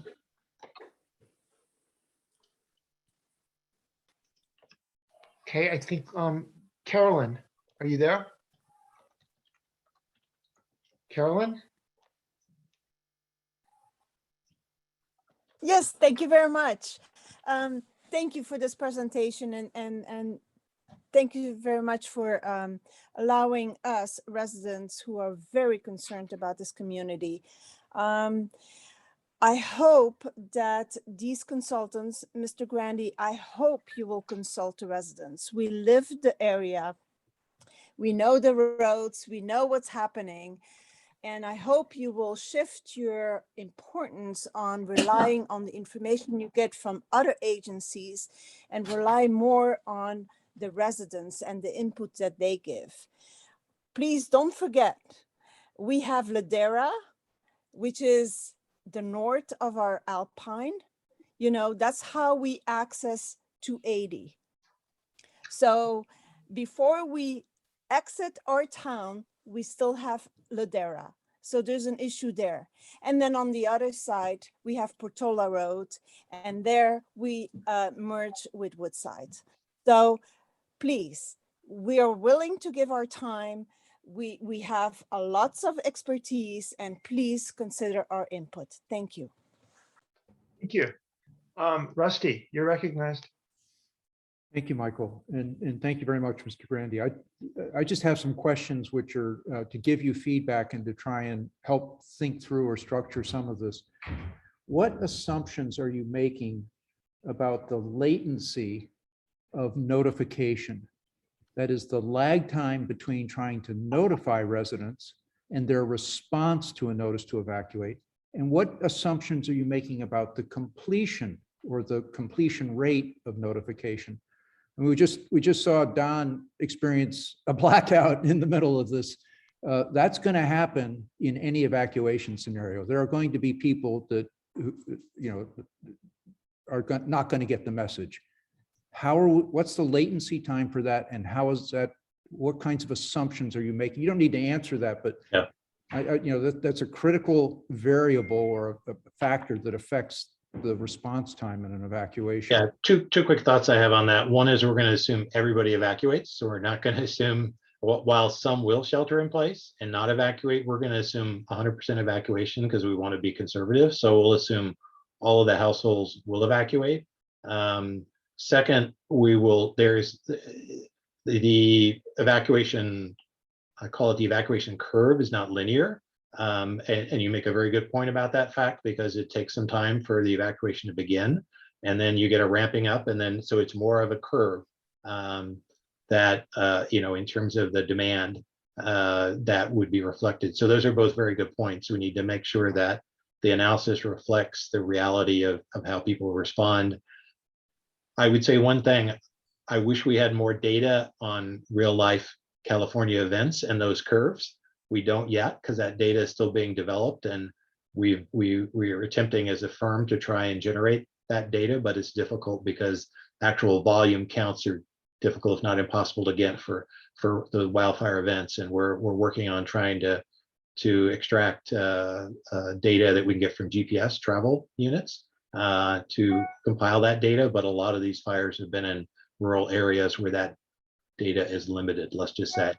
So that is definitely an area where I think the industry has a lot to grow and learn in the coming years as we get more information about the actual curves of, and these fires have different kinds of characteristics. Some have a lot of warning and some have very little warning. So understanding the difference between those and how that drives the evacuation, and how to build that into our scenarios is something I think we'll continue to learn over the coming years. The comment I was making has less to do with the analytical process and development of your analytical facility. And it's more along the lines of Carolyn Bertongen's comment that if the notification reaches 40% of the population in a neighborhood, there will be a need for the sheriffs to drive into that neighborhood and do door-to-door evacuations. That introduces latency, time. It also introduces blockages, because driving into a lot of these neighborhoods, these are one-way roads. If a sheriff is driving up Alpine, if the sheriff's driving up Wayside, if the sheriff's driving up Santa Maria, nobody's driving down. And there's a latency and an incompleteness in notification that's just going to happen. And you have to make some assumptions around that in your planning and to think about that. Second, the second point I wanted to add is I thought, but I could be wrong, I thought the scenarios you had were both outside of school hours. And I think you got a very good indication that putting an evacuation scenario during school hours is going to create a lot of complications that need to be examined and thought through. And the last comment and suggestion I'd like to make is to go back to the one that I think Bob was making about the assumption that Arastadero will be open. If the fire is coming from the northeast and closing out Alpine, as Zeke Lundner is concerned, in a Diablo wind event, and it's closing Alpine at 280, it's very likely to reach Arastadero very quickly and smoke over it. So you've got to look at an assumption that includes closure of both roads, not just Alpine. Those are my comments. Thank you. Thank you. Okay, Patty Dews, you're recognized. Thank you. Thanks for this, Bob. It's great to finally hear some data on this. I was actually very excited to see that the Jasper Ridge to the Escobar Gate is not an evacuation route. Thank you very much for that. My comment or question kind of tags a little bit on Caroline and Rusty's, which is how much, if any, are you coordinating with our neighbors to the north, to the south, potentially to the west? Because if we're evacuating, Woodside is probably evacuating, maybe Los Altos Hills, maybe Kings Mountain, maybe Skyline. Are you coordinating anything with our neighbors? We are not working with those communities to do, I guess, what a coordinated evacuation plan at this point, the evacuation, but that's not to say that we won't assume that there won't be traffic on the streets, background traffic from those communities as part of the evacuation scenario. But the work effort that we're currently doing is focused on Portola Valley and not looking at sort of all three communities. I don't know if that answers your question.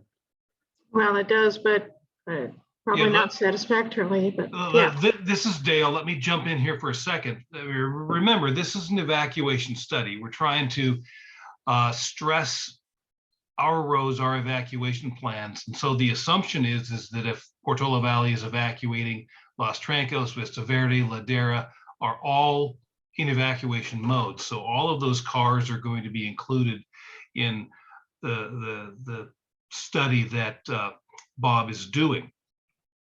And you have to also remember that all of those communities are part of the Woodside Fire Protection District, and they're part of the sheriff's responsibility.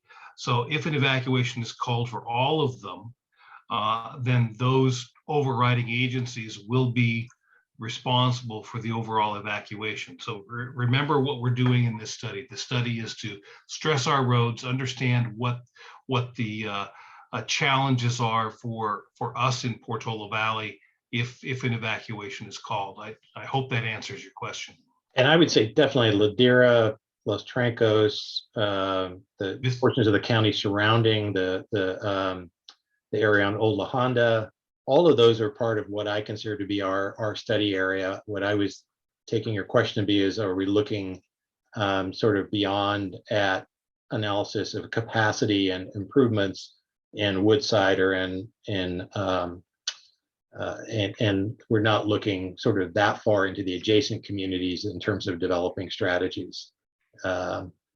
Strategies, no, I completely understand. I was just saying those factors are going to stress our roads even more. That was my only point. Yeah, thank you. Good.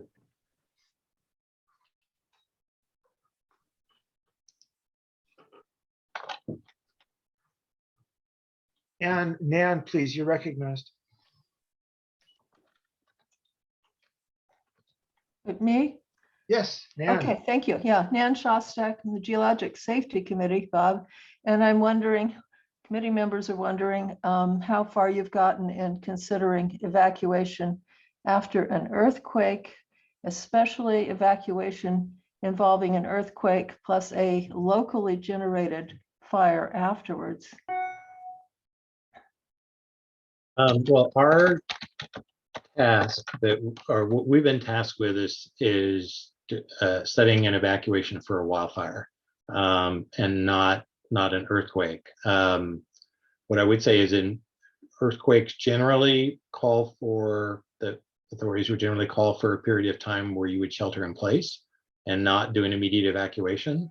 If an earthquake happened and turned into a wildfire, then I think the work that we're doing and analyzing would cover that kind of scenario, because we'd be looking at, again, we're looking at a full community evacuation. So I think that we've covered that case. Okay, yeah, to me, that is the worst possible scenario. If you have an earthquake that, we could have an earthquake that closes Portola Road in 3 places I know of, an earthquake that also triggers faults along Arastradero Road, closes Arastradero, crosses Alpine and closes Alpine.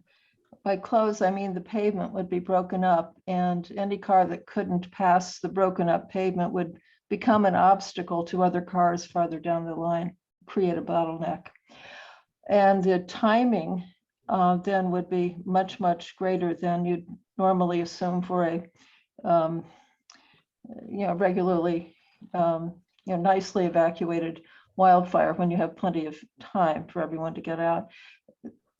It's possible there wouldn't be time for everyone to get out, in which case we're not just looking at evacuation routes, we'd be looking at safe havens in town where people could shelter, nice wide open spaces until the fire passed. So will your study consider this? Certainly consider the idea of having shelters in town as a strategy, definitely. I don't know that we were looking at, so yes, we would definitely look at that as one of the strategies. Okay, well, the committee would love to work with you on this. Okay, thanks very much. Thank you. Christy, you're recognized. Thank you. And thank you for your presentation. It is exciting to see some work being done on our evacuation. I guess I have a few questions. What year census data were you using? I'll just ask all my questions and then maybe you could get back to me. And I know Planned Bay Area is using outdated census data for their planning. And I want to make sure yours is the most recent census data. My other question is, we have a number of horses in this town, and you might want to know how many and the locations, because horses, if they have to open the gates and just let them out, cars are competing with horses, and horses that go down can actually cause blockages to our cars as well. So how can we contain those horses and keep them safe and for rescue? Then we have a number of smaller gates in town. I didn't hear you say anything about that. And how will they be opened all at one time? And where are they? And should the residents know where those smaller gates are? That's and then why a 6 a.m. evacuation? I think I agree with Rusty's comment that we should practice this when a scenario when the children are in school, and really try to make this a real case. And those are all my questions. Thank you. Just a few quick pieces of information. We have been, neglected to mention earlier that we're collaborating with Zone Haven, who has built into their evacuation tool or module information on population and vehicles by zone, and we're collaborating with them. We're cross-checking all that information with census, with the latest census data. We're also looking at the and that all helps us on the household side. On the residential side, the best source of data on the employment side still remains the sort of county travel demand model, unless somebody knows of any better sources for employment, which would be great. We are probably the last piece of data that we don't have right now is the equestrian data. So we're probably going to end up having to make some phone calls and get some of that information, unless somebody knows of a good data source that can help us with number of horses at the various stables. We're kind of aware of how many there are in town, how much of an issue this is. What we've heard so far in terms of discussions is that one of the limiting factors on evacuation may actually be the number of trailers that are available to trailer out. So again, many of those horses may be sheltered at those stables, but that's something that we probably need to gather more information on, or we will be gathering more information on, because we have limited information at this point. But we know that's important to identify. That is part of that's probably the last piece of the evacuation demand puzzle that we're trying to fill. And the smaller gates? The smaller gates, we do have a map of the smaller gates. I think the emergency evacuation gates, and that's certainly something that could be incorporated into the document. Some of those will help with the residential communities that have only a single access point, and so they'll provide a redundant or additional access points for communities that have constrained networks. And so I think that kind of discussion probably falls in that discussion of those residential streets and those that have limited access. So I think that's that's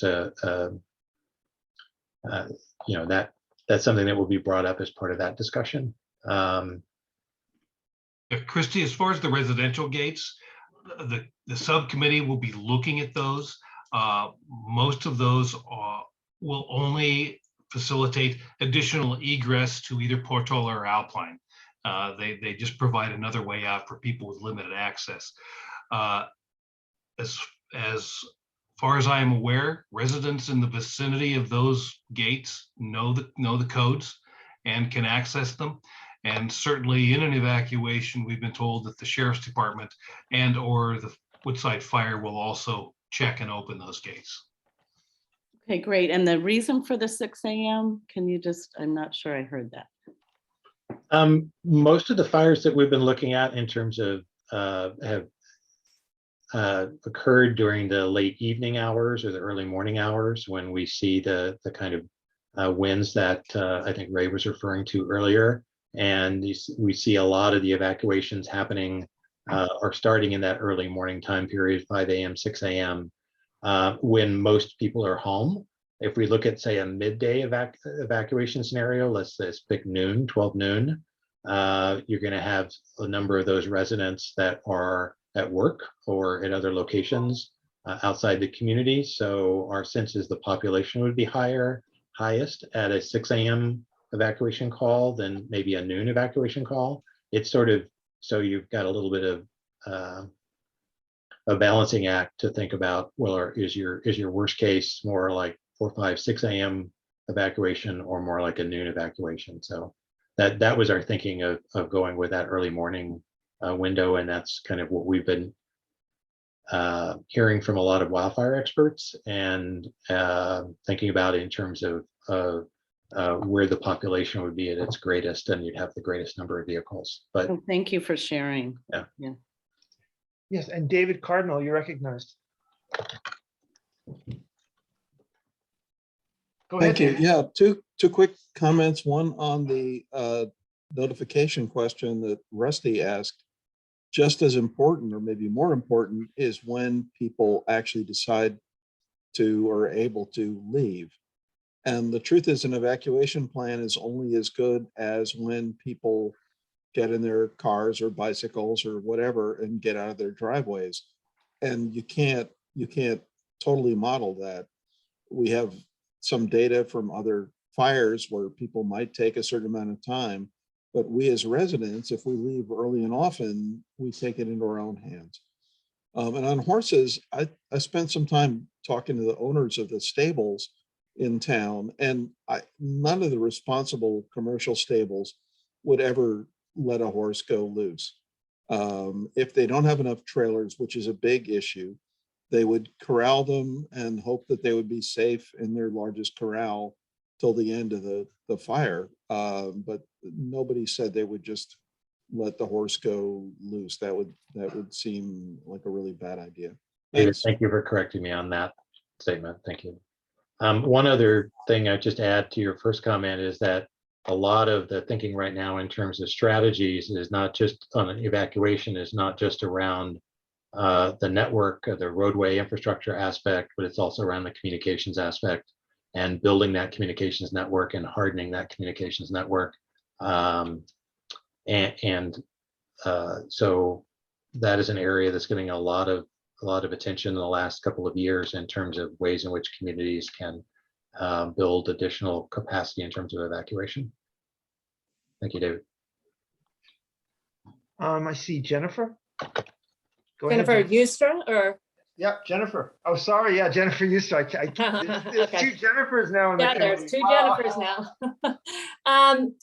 I just wanted to reiterate Rusty's point and see if there is a possibility, Dale and Bob, to include a scenario with Alpine and Arrestradero closed, that being a major fire driven by winds from the east side of Portola Valley. That would actually make the risk assessment that we're doing on one side of the committee kind of dovetail very nicely with the evacuation study. And so I know right now you're planning on 2. How hard would that be to increase it to a 3rd? I think we can talk to the committee if we think the best scenario to make it dovetail with the other work you're doing is to assume both are closed. Maybe that's the direction we go in terms of doing a stress test that just relies on Portola. Is that? I think that's good input, Jennifer. Bob and I'll talk about it with Okay. Rob and Jeremy. I Great. think it's very good input. Thank you. And MJ. Can you you're next. guys hear me? Yes, thank you. Oh, great. You know, thanks for taking my question, Bob. I actually lost power during the meeting and I just got back on. So I missed some of your talk, but I did hear the EPC one. So my question is on your stated purpose, you have identify strategies to improve performance of the road network. And I was curious, what kind of strategies are you talking about to do that?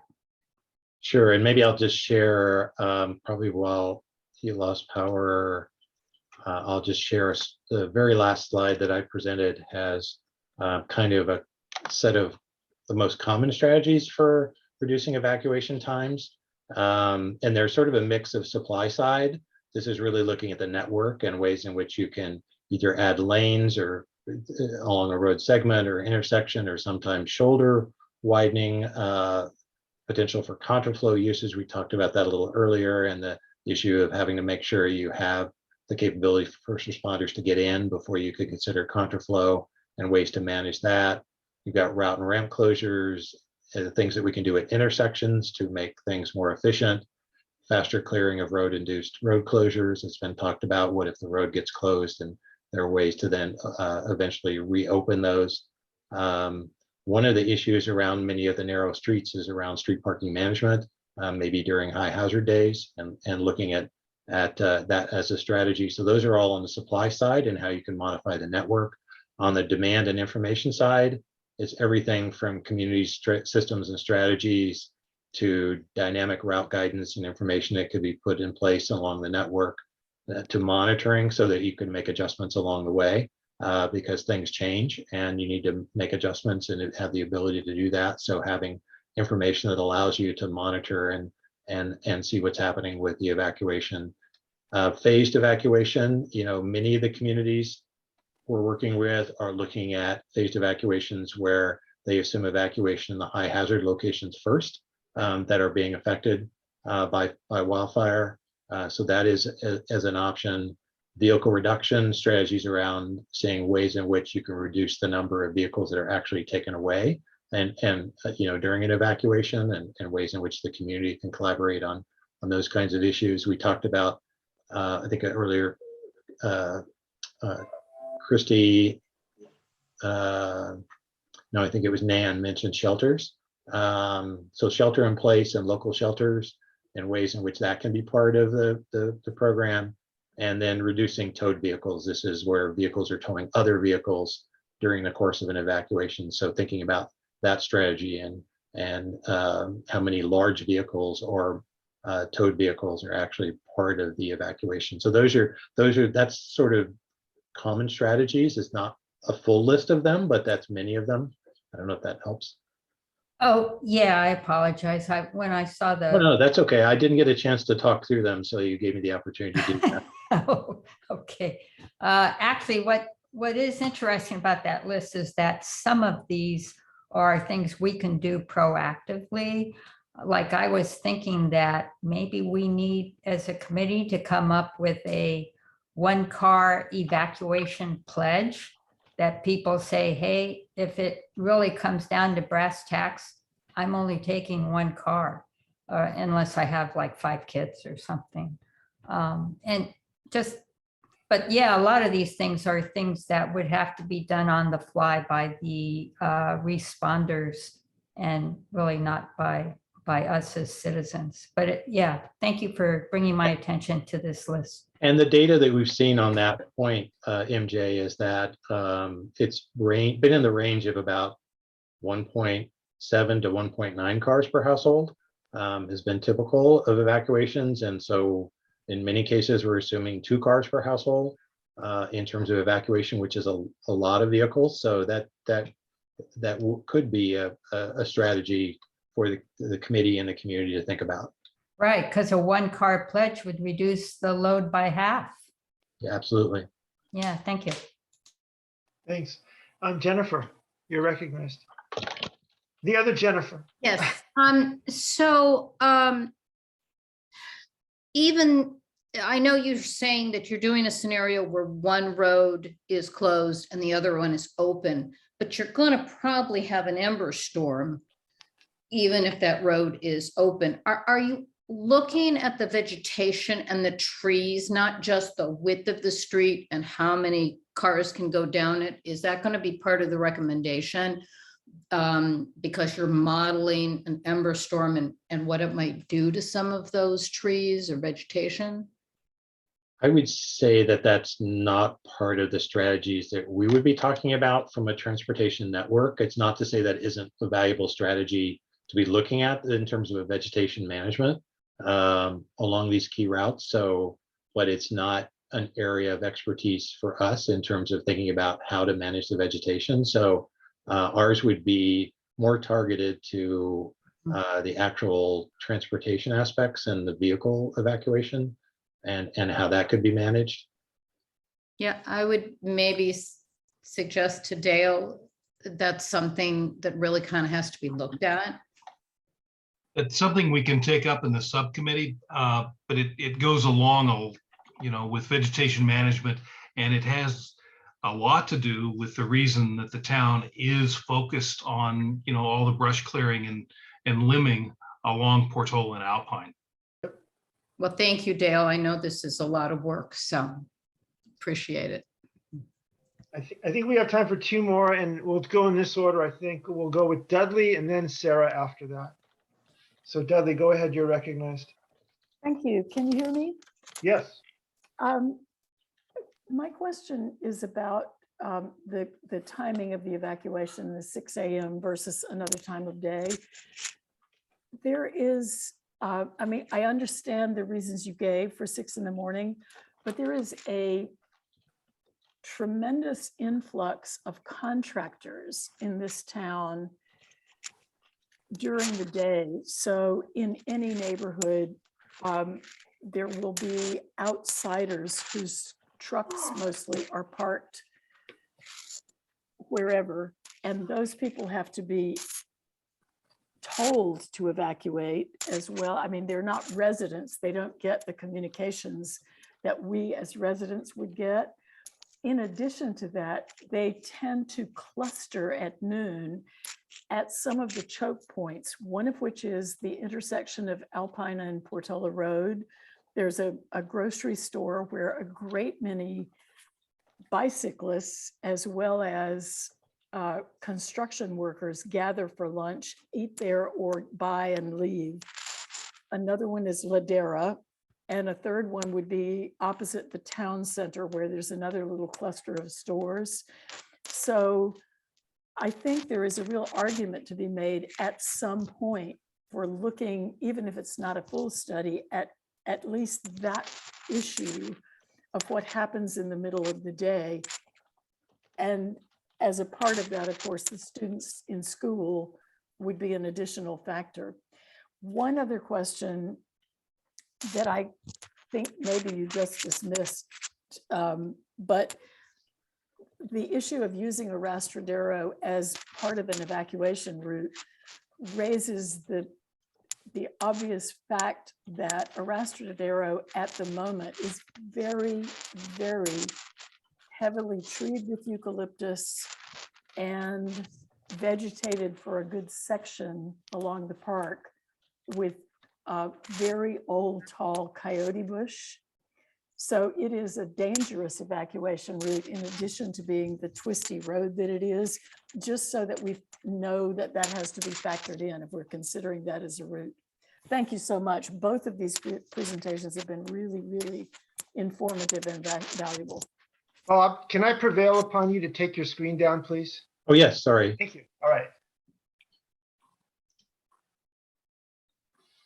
And also one other comment, somebody's jiggling their change. Can they stop doing that, please? It's distracting.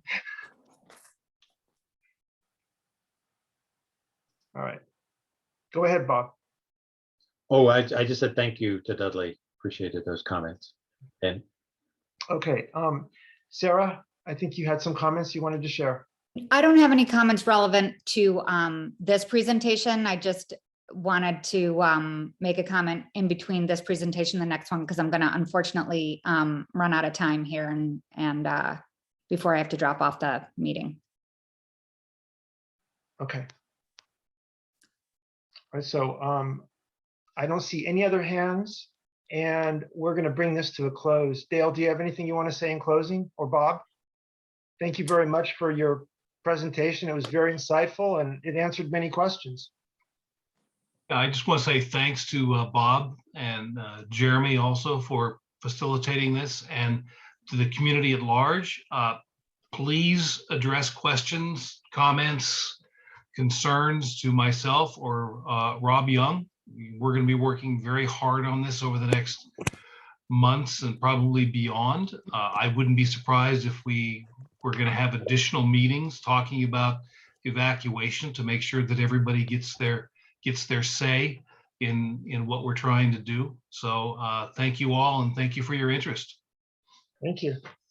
Okay, so we're going to move on to the next item on the agenda, which is a discussion of our charter, which is included in the agenda. I hope you've all had a chance to take a look at it. Basically, we want to consider whether or not we want to make any updates or revisions. And let me tell you, I decided to put this on the agenda for consideration because it is the first meeting of the year. It's a good idea that we review our charter. It's important to understand what our mission is so that we can move clearly and effectively and not get distracted by the numerous political dynamics that exist out there. So we want to be effective this year. If you haven't done so already, please take a look at the imperatives. There are 7 imperatives. And any thoughts that you may have, please share them now. I actually have a few thoughts that I want to share. One is on the committee composition. I think in order to facilitate membership to the committee, we may want to consider, do we need to have a member of ASCC on the committee? I'm not sure exactly where that came from, but I think we should consider whether or not that's necessary. We do have a member from EPC on the committee, so that's great, no issues with that. We have a member of conservation, and we have representation from the council. I just question whether we actually need someone from ASCC, and that's something I'd like to open up for discussion. The other thing I'd like to discuss is perhaps the creation of another subcommittee. And I'll talk about this really briefly. Some of the work that I anticipate the committee engaging in the coming year will be on dealing with ways to address 2 risks. One would be vegetation in public lands and vegetation on private lands. And the idea here would be to create a financing subcommittee to help focus on different avenues to raise funds to address those risks and mitigate those risks. So that's another thing I'd like the committee to also consider at this time. So it would just be a 4th subcommittee. And really that's, I'll just throw it open for discussion. Oh, Sarah, you have your hand up. Sorry. Yeah, I apologize. So just really quickly, I just wanted to echo Michael's comments, welcoming the new committee members, Rob, Jennifer, and Nona. Nona, you and I have not had a chance to connect yet, but I have been able to get to know Rob and Jennifer a little bit, and I'm just looking forward to joining you guys as the newest group to this committee. So thank you for, you know, what will be a lot of volunteer time for the town. So thank you. The other thing I just wanted to mention, I'm so glad that there was so much interest in this meeting tonight. I think unfortunately some of the participants that dropped. I believe, I just wanted to make sure people knew that I'm also co-chairing the Housing Element Committee, and we had a meeting on January 18th where that was specifically dedicated to fire safety and the safety element. And so if you haven't had a chance to view that meeting, it's posted on the town website. And we're going to be having an update about fire issues on February 22nd. And all of this also addresses mapping. I loved hearing the presentation from Ray Moritz tonight. His work will be included as part of this overall program that the town is working on, as well as CAL FIRE maps, road width, ingress, egress, 30% growth, as well as input from another fire expert by the name of Zeke Lundner, who is used kind of some of that new age technology that Ray Moritz referenced. So I just wanted to make sure, because we had great attendance on this meeting, if there's interest in those topics, I'd refer you to that video recording from January 18th and the upcoming meeting on February 22nd. And then last not least, I did want to say that I love hearing Michael's suggestion about adding financial support as like exploring the different approaches possible out there for financial support, both privately and publicly. I've heard a lot about this ideas that I've shared kind of through an email, a list of ideas that I've heard in various meetings over the last, 6 months. And I think based on what we heard in the first presentation work today, we have a lot of vegetation management work we could be doing in this town. And so I think a subcommittee focusing on ways to finance that would be really, really helpful. So I'm going to have to drop in about 5 minutes. So I just wanted to get all that in. And thanks to everybody for being on the call. I thought you were going to make a motion to support that idea. Oh, I'd be happy to, but I'm sure people want to discuss it somewhat. No, I'm just kidding. Thank you. Yeah, and thank you, Michael, for your leadership. I should have added. Oh, no, it's fine. Thanks. Okay, thanks, Sarah. All right, so let's get back to it. Let's talk about this item. So how do you guys feel about a fourth subcommittee to explore financing ideas to deal with vegetation management risks on public lands and private lands? And this would be a study group that would look at different opportunities out there, public funds, private funds, to address these risks. So, Michael, can I just speak up first? Do you mind? Yeah, go ahead. This is where I was going at the end of the last meeting, which got overshadowed by a lot of other things on that agenda. But I think, number one, I think the town council could benefit from a comprehensive budget of what we think it would take to get Portola Valley up to a certain level of fire safety. Yep. And then to keep that level of fire safety, because there will be maintenance involved. I do think the issue of private and public both need work. And we have started to put together financing strategies for private, funds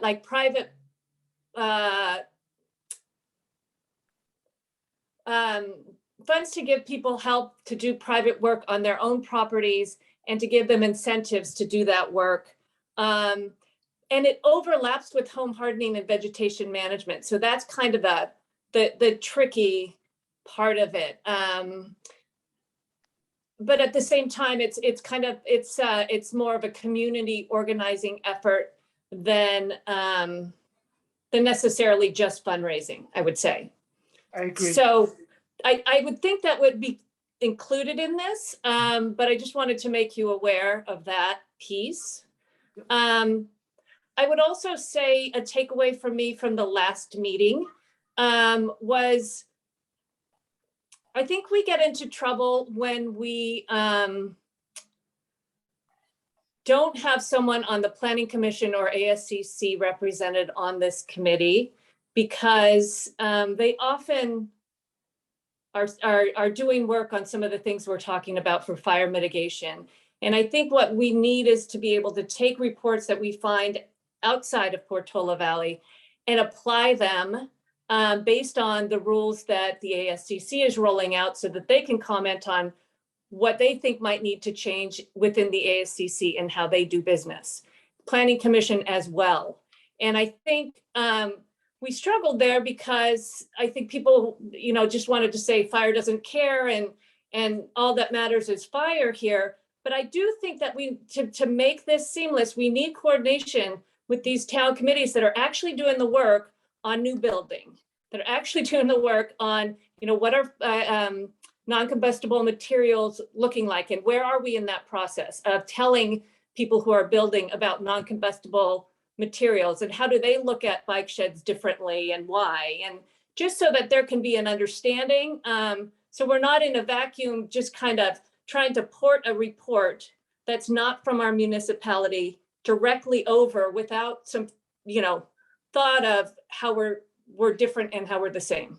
So Jennifer, to your point, first of all, on the fundraising aspects of the ideas put on the table, I agree that there's not one size fits all. There are funds out there that are going to be available for very specific objectives and very specific initiatives. And I think the idea of having the committee focus on all of those different elements is going to help get us to that location that we want to be at.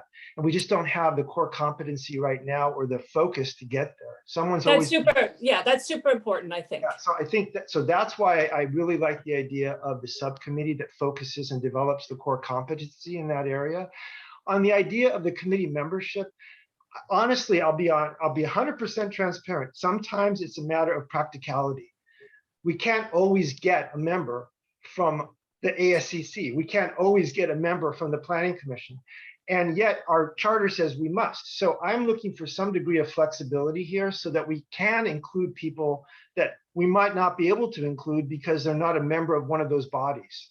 So that's, I'm open for discussion on that, but I am very sensitive to your point, and I agree with you. It would be nice to have a working participant from one of those bodies on our committee, but we can't always depend on that happening. That's been my experience. So I agree. And I think that's, I mean, I think the outcome last month or 2 months ago could have been different with that integration. And I don't know how we get there because we might not be able to get there. We might have to pull someone in on these meetings, like for a specific case on an ad hoc basis, but I hear your point. Yeah, well, no, thank you very much for your comments. Agree with you completely. And now we will go to Jennifer Hammer, the other Jennifer. Welcome, Jennifer. Hi. Well, so of course I'm new, so I have a lot of questions. Just a quick comment on the ASCC. If they can't be a member of our committee, is it possible that someone from our committee could attend their meeting once a quarter to give an update? And would that kind of at least fill that void? Because I agree with the other Jennifer, it's really vital that all the committees understand what everyone's doing. But back to my question. So, and fundraising is so important. And I agree, we need expertise on fundraising. But I want to clarify, so there are there's 3 existing subcommittees now? There are 3 existing subcommittees now, correct. Home hardening, vegetation, and evacuation. Okay.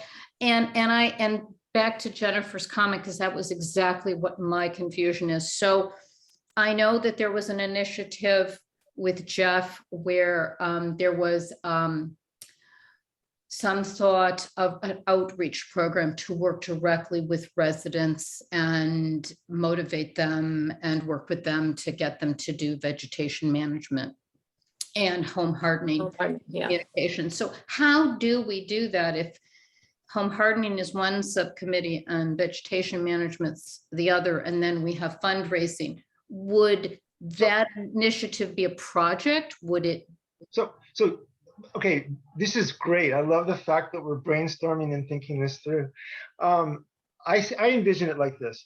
Vegetation management has ideas about the risks that need to be addressed right now on public and private lands. And home hardening has ideas about what residents could do to make their structures more fire resilient. Those are 2 feeders that can feed into the financing subcommittee.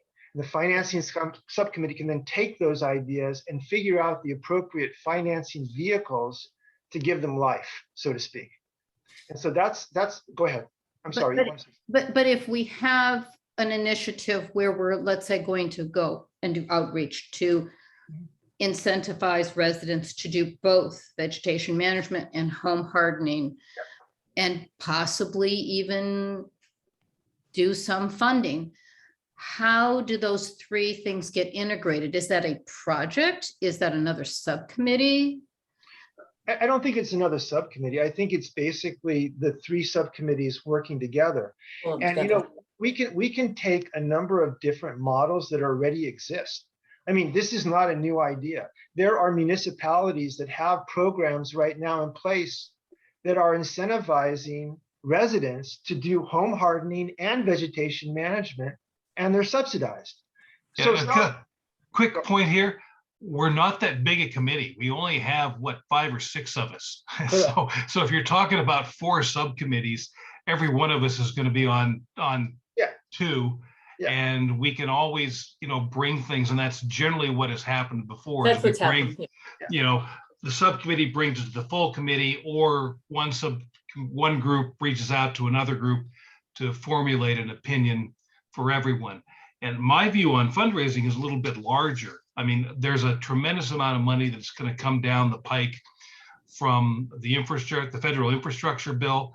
And I just saw that there's over $800 million in this year's state budget for wildfire mitigation.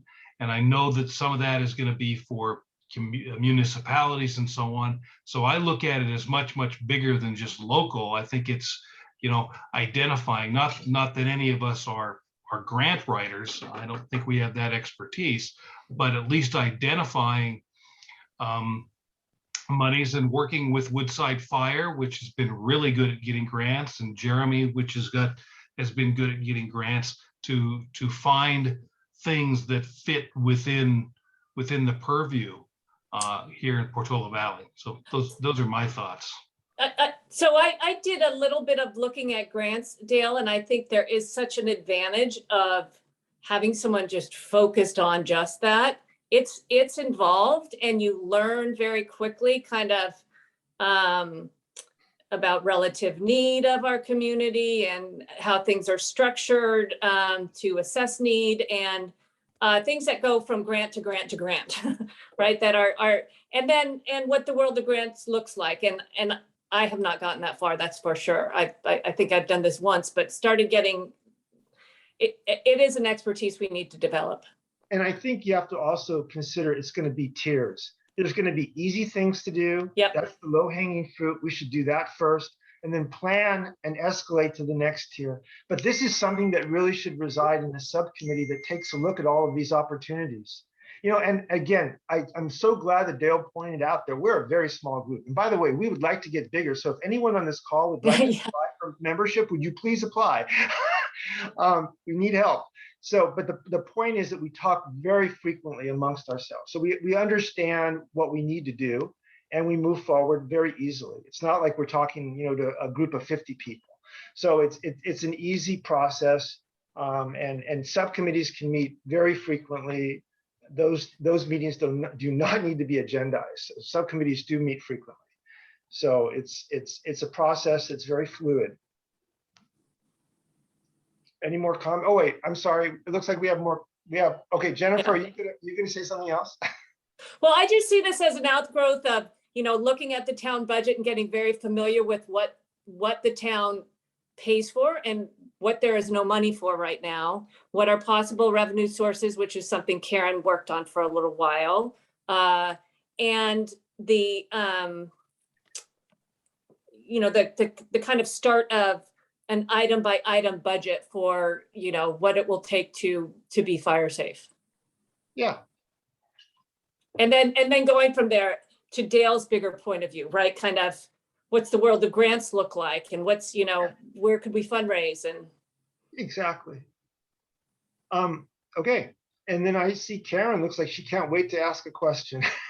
Go ahead. I'm not asking a question. I just wanted to make sure that Jennifer Hammer and Robert Young, and unfortunately Sarah's not anymore on the call, knew that we did a fair amount of work on this last year when I was on the committee.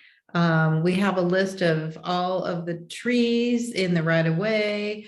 We have an estimate for how much that would cost to clean it up. We looked at using the user utility tax to get a little bit of money, and we also explored other things like that. So please look at the old notes, and you can always contact me for some of these spreadsheets if you need them. So it's not that there isn't already kind of stuff that's been explored and analyzed to some extent. exactly. Yeah, Karen, you never really left the committee. I know, where you live on, your work lives on. I know. I'm going away. I Bye. made sure because it's a good amount of data there. So that was the point of the last meeting, that presentation. And you know, I saw Jeff Alp's hand up. Jeff, your hand went down, and now are you? Oh, there you are. There he is. Hi. I was just gonna to Jennifer H's earlier question. Yes, there is an initiative that we're working on. I guess it started on the home hardening subcommittee. It sort of just started there. Kind of, it was Jennifer Euster's work in her neighborhood that inspired it. So it didn't. I mean, it's sort of it is incorporating vegetation and it could be incorporating fundraising, but it really just started with home hardening because that's where we were talking about it. And it's ongoing. I think the thought right now is that we would like to just try it once without worrying about the fundraising part of it yet, because that just adds a whole layer of complication. But we're hoping that we'll have a pilot project we can start this spring, and that would eventually we'd get to the point where we could talk more about integrating both vegetation. This project should include both vegetation management and home hardening. Yes. And eventually, I think it should also include fundraising. But I think for starters, we just wanted to get something off the ground and see if we could make something work without having to worry about how you raise funds for it. Right. Not my 2 cents on that. Thanks. So I see Jennifer, the two Jennifers both have their hands raised. Is that? Oh, no, I'm done. I have to take mine off. Sorry. Oh, okay. So I wanted to say I have MJ on the line because she has lost power.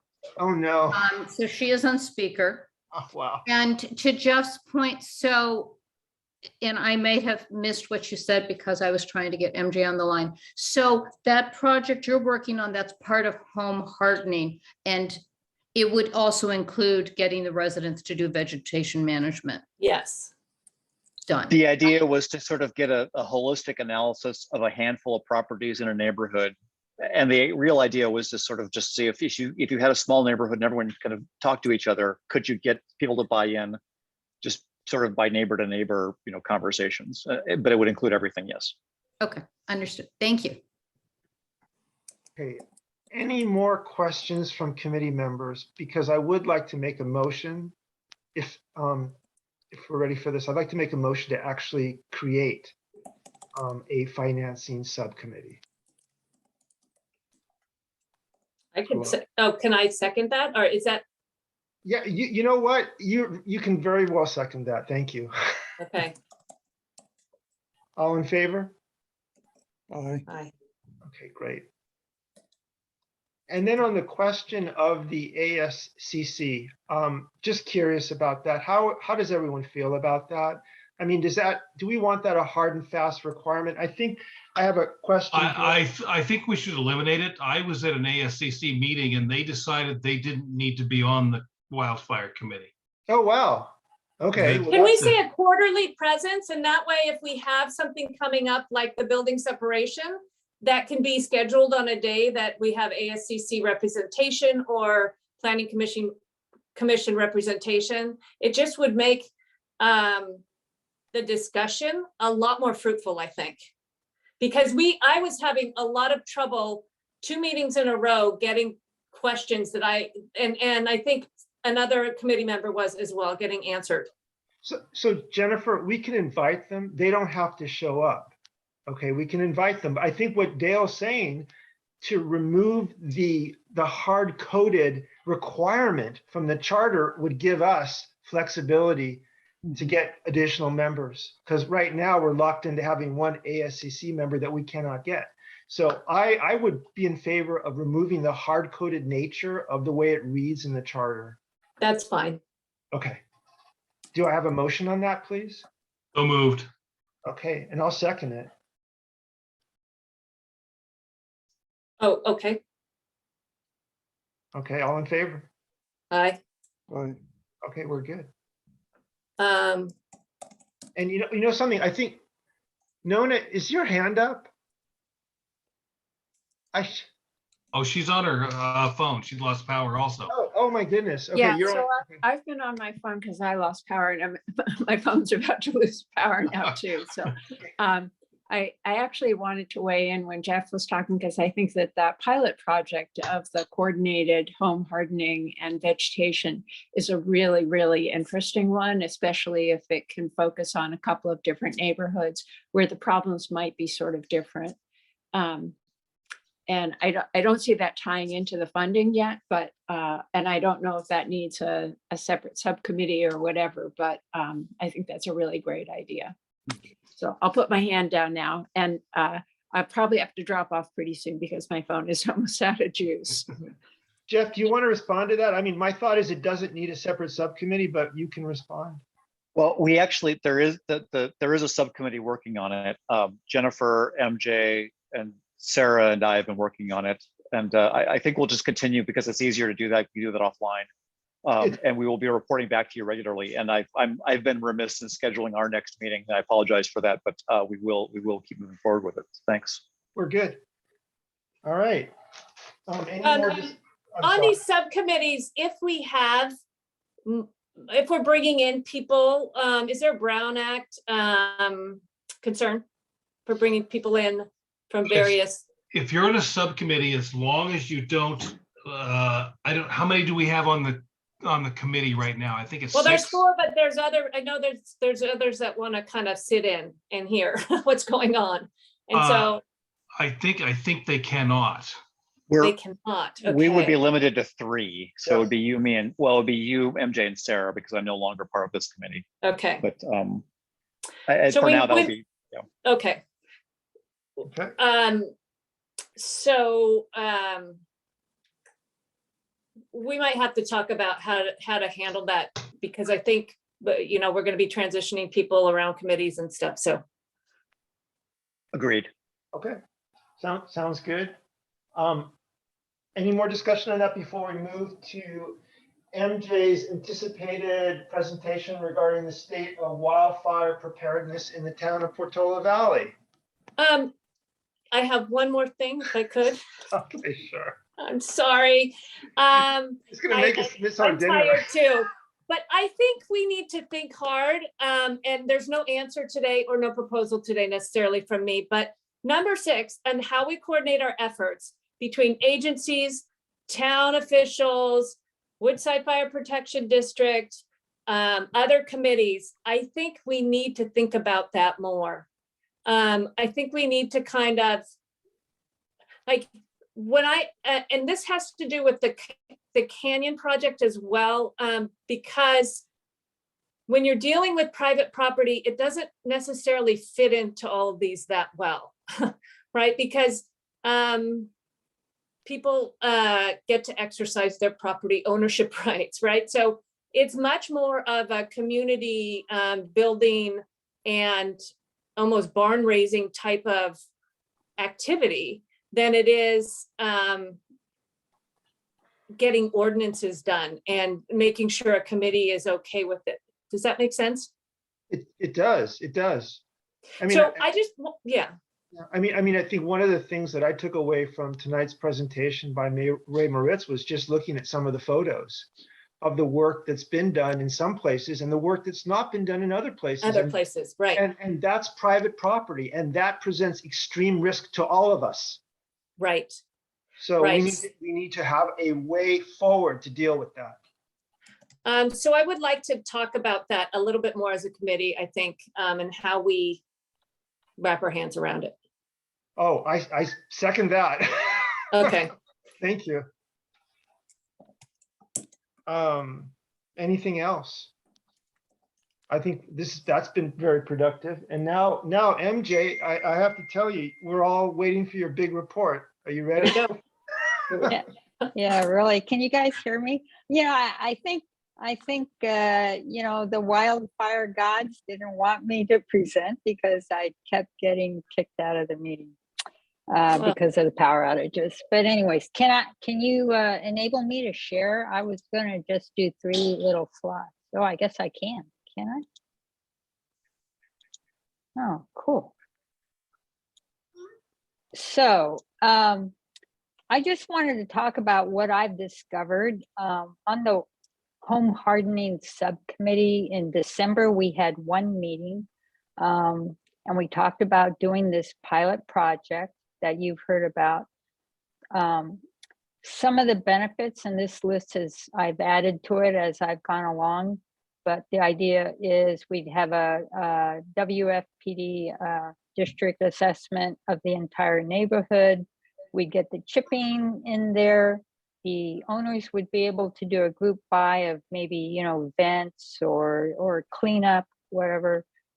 We'd get prioritization in a right-of-way cleanup, because Howard Young, the Public Works Department, their plan is to sort of have like a 5-year plan. But, 5 years is maybe a long time to get around to all the streets.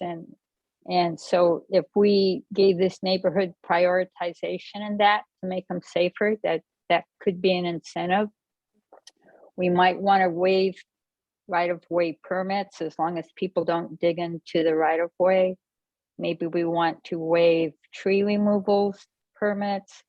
And one thing I've noticed is that corner lots seem to have the most problem when Ray Moritz was talking about, all this burning bush as you're trying to drive down the street to evacuate. I've seen a lot of that. And it tends to get really bad at the corners because corner lots really want to get their privacy. And so you see a lot of bushes and things like that.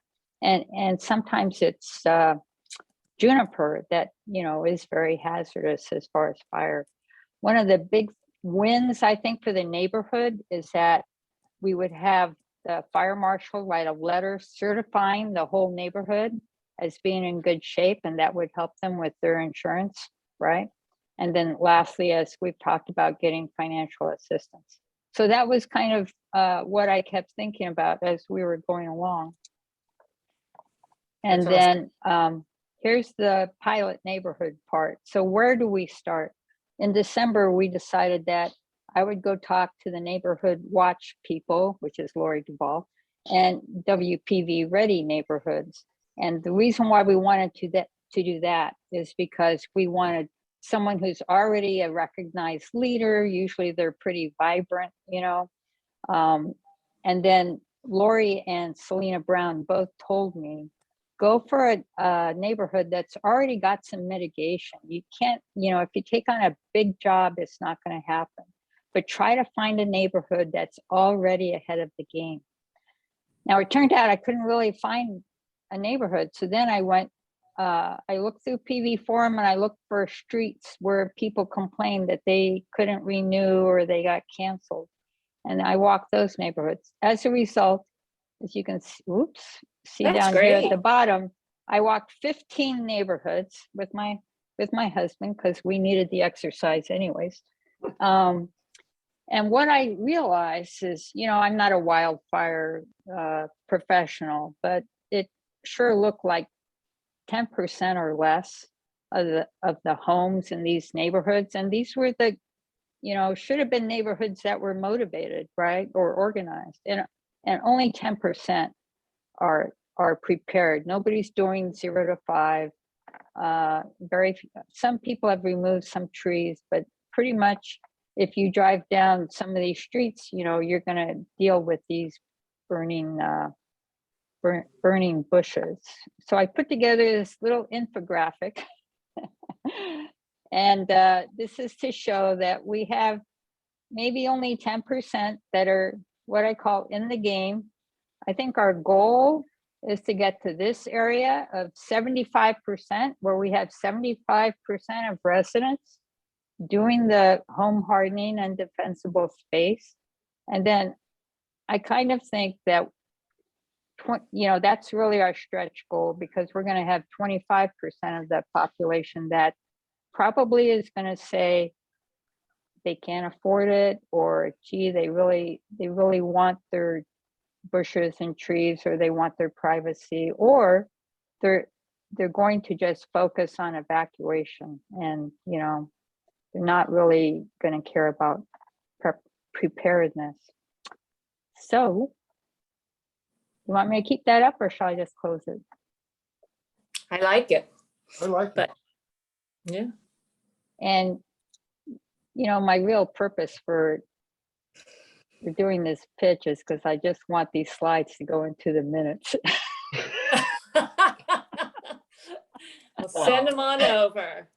Okay, that's all I had to say. Oh, You might MJ, want to get this dog picture in the minutes as well. Does everyone see the dog? Oh, let Anyway. me see. MJ, thank you so much for getting your exercise and doing something very helpful to all of us. Okay, so now we can go. Wait a second. I got one question. Yeah. Did I sure. convince anybody?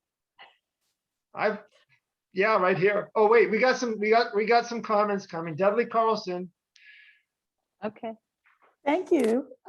Yes, I think that last chart is absolutely bang on. I would like to point out that Portola Valley Ranch, which is in some ways kind of a black sheep in that not everybody is glad we're here, has been certified as a Firewise committee, a Firewise community, sorry, since 2010, renewed every year. If you think that we're in that 75% safe zone, forget about it.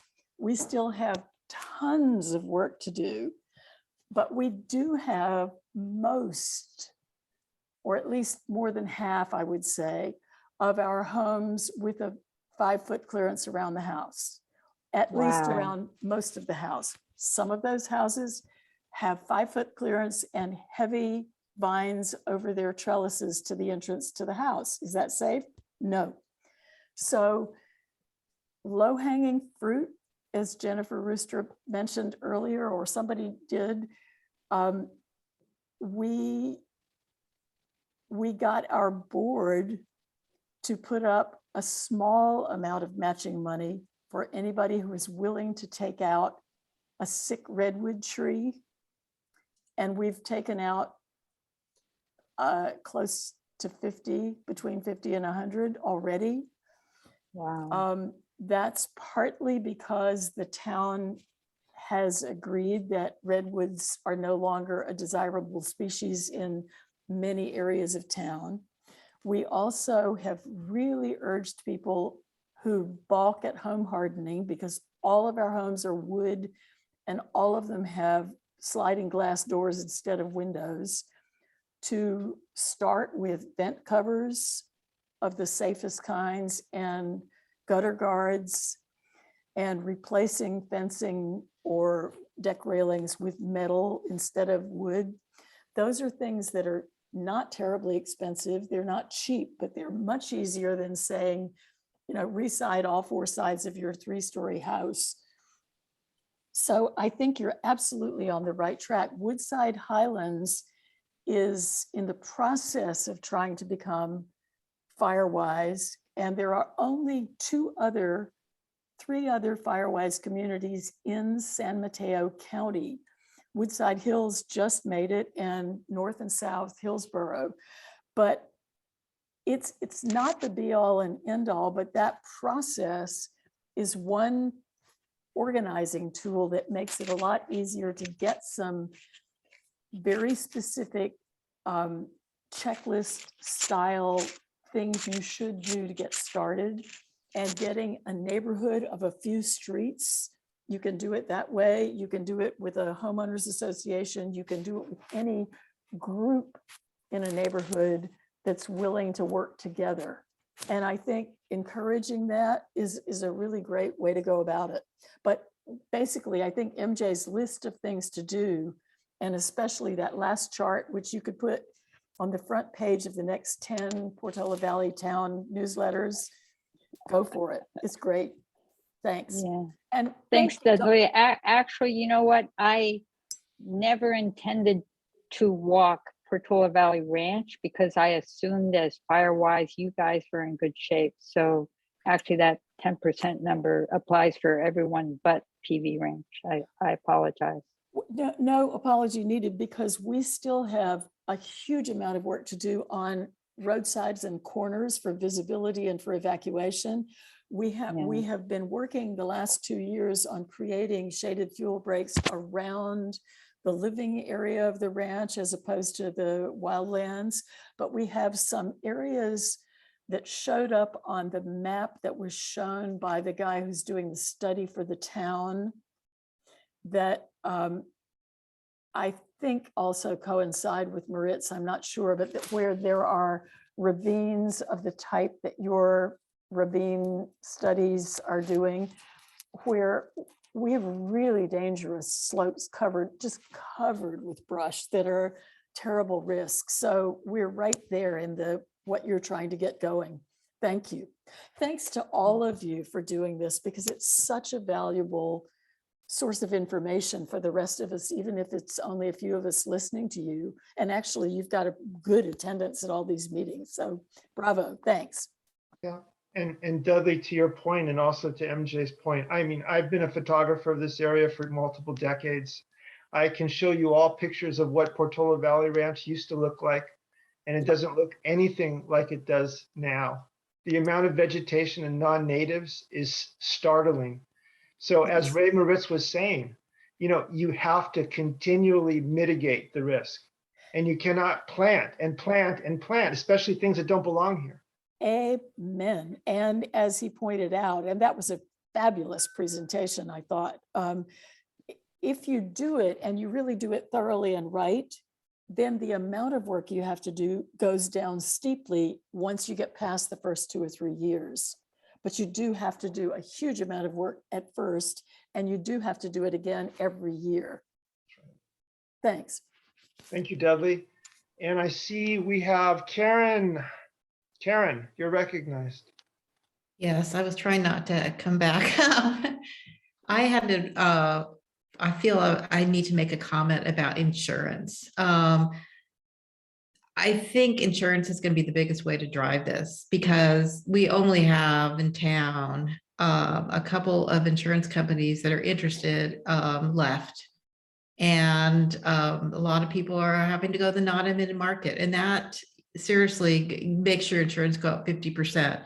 And that cost alone would probably clean out 1/4 of an acre pretty easily, or even 1/2 an acre. So I think we need to be honest with people. Do you want to have insurance next year? You may not if you don't, you know, fork out the $5,000, $10,000 now, and it'll pay off in the end. And even the worst part about insurance is, even if you are one of those 10%, like I am one of those 10%, the impact of my neighbors having too much vegetation impacts on people looking at, no, we don't want to insure you because there's too much vegetation. You're doing a great job, but there's too much vegetation around you, and, you know, sorry. So I think that needs to be part of the message. Thank you. Thanks, Karen. Yeah, that's a good point. And actually that should be a metric, that we have all the neighbors attest to whatever their insurance does after they've cleaned it all up as a neighborhood. And we have Victor, you're recognized. Thank you. Can you hear me? Yes. Good. MJ, congratulations. I think it's great work that you're doing, really. MJ and I go back a long way. We've been through CERT programs together and everything else. And I just want to compliment you, number one, for the work you're doing with this committee and this group. Number two, to see them as aspirational goals. Don't get discouraged by the fact that the percentages are low. As you know from the work I've done with the Golden Hills Preparedness Group, I know you're very familiar with it. We've accomplished a great deal in well over 100 hours, probably well over 200 hours of work with our 30 families. And you set, and your group sets, your committee sets an inspirational example for these goals. So congratulations, and keep up all the great work. Oh, thanks, Vic. I'll pay you later. You're a terrific volunteer in all of this. Thank you. I don't see any others. I don't see any other hands. So I'm tempted to actually move to, before that, thanks again, MJ. I probably have said it too many times. Oh, I spoke too soon.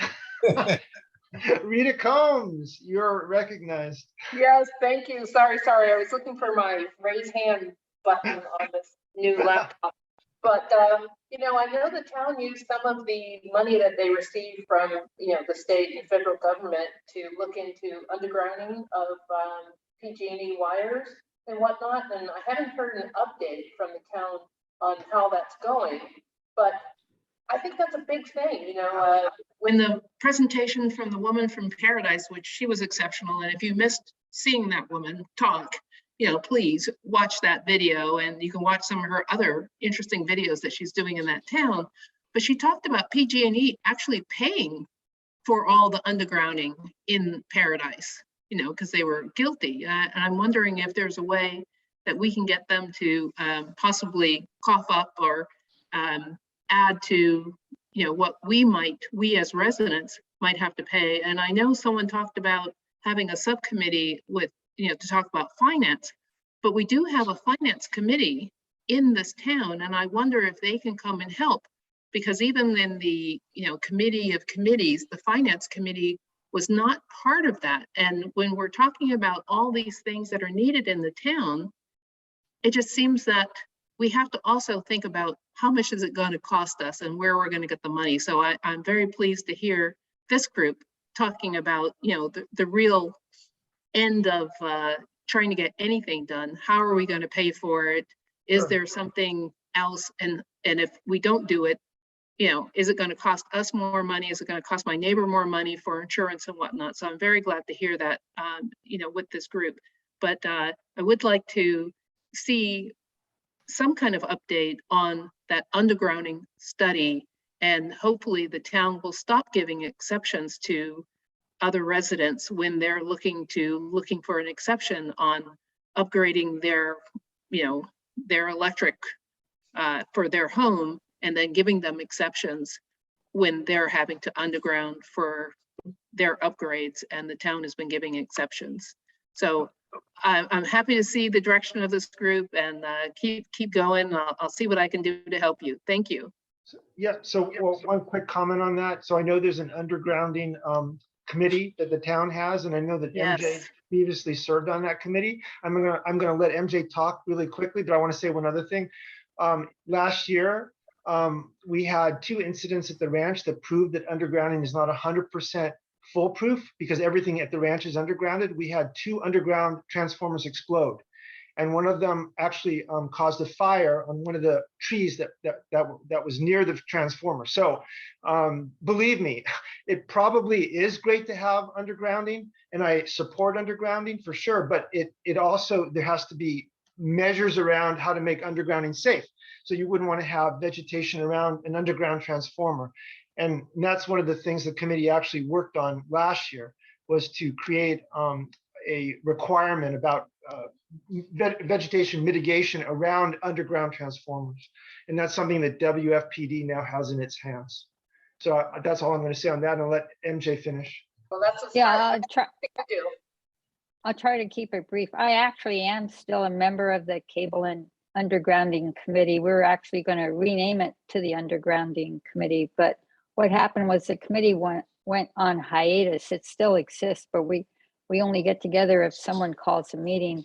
And as I told Rita, last year we did have one meeting where we convened to talk about undergrounding, but we didn't schedule another follow-up meeting. We did talk about how it does need to get somehow addressed in the total financial picture. And one of the members of our committee is a member of the finance committee, so he gives us input from that view. The other thing I want to say is that I actually owned a lot on Charing Cross Road in the Oakland Hills, and my cousin and I were going to put it up on the market right before the Oakland Hills fire. So I was able to, because I was a lot owner, I was able to go there after the fire, and I found out that that lot I had was this really narrow 11-foot wide street with that was not a one-way street, and it was on the side of the hill, and basically like part of the house above fell down and blocked that road, and 5 people died on that road because they tried to go that way. They got blocked off and they tried to run on foot. So that's actually why I joined the cable committee. When I came to Portola Valley, I just saw that we had so much fuel load here, and I didn't want to see something like this happen again.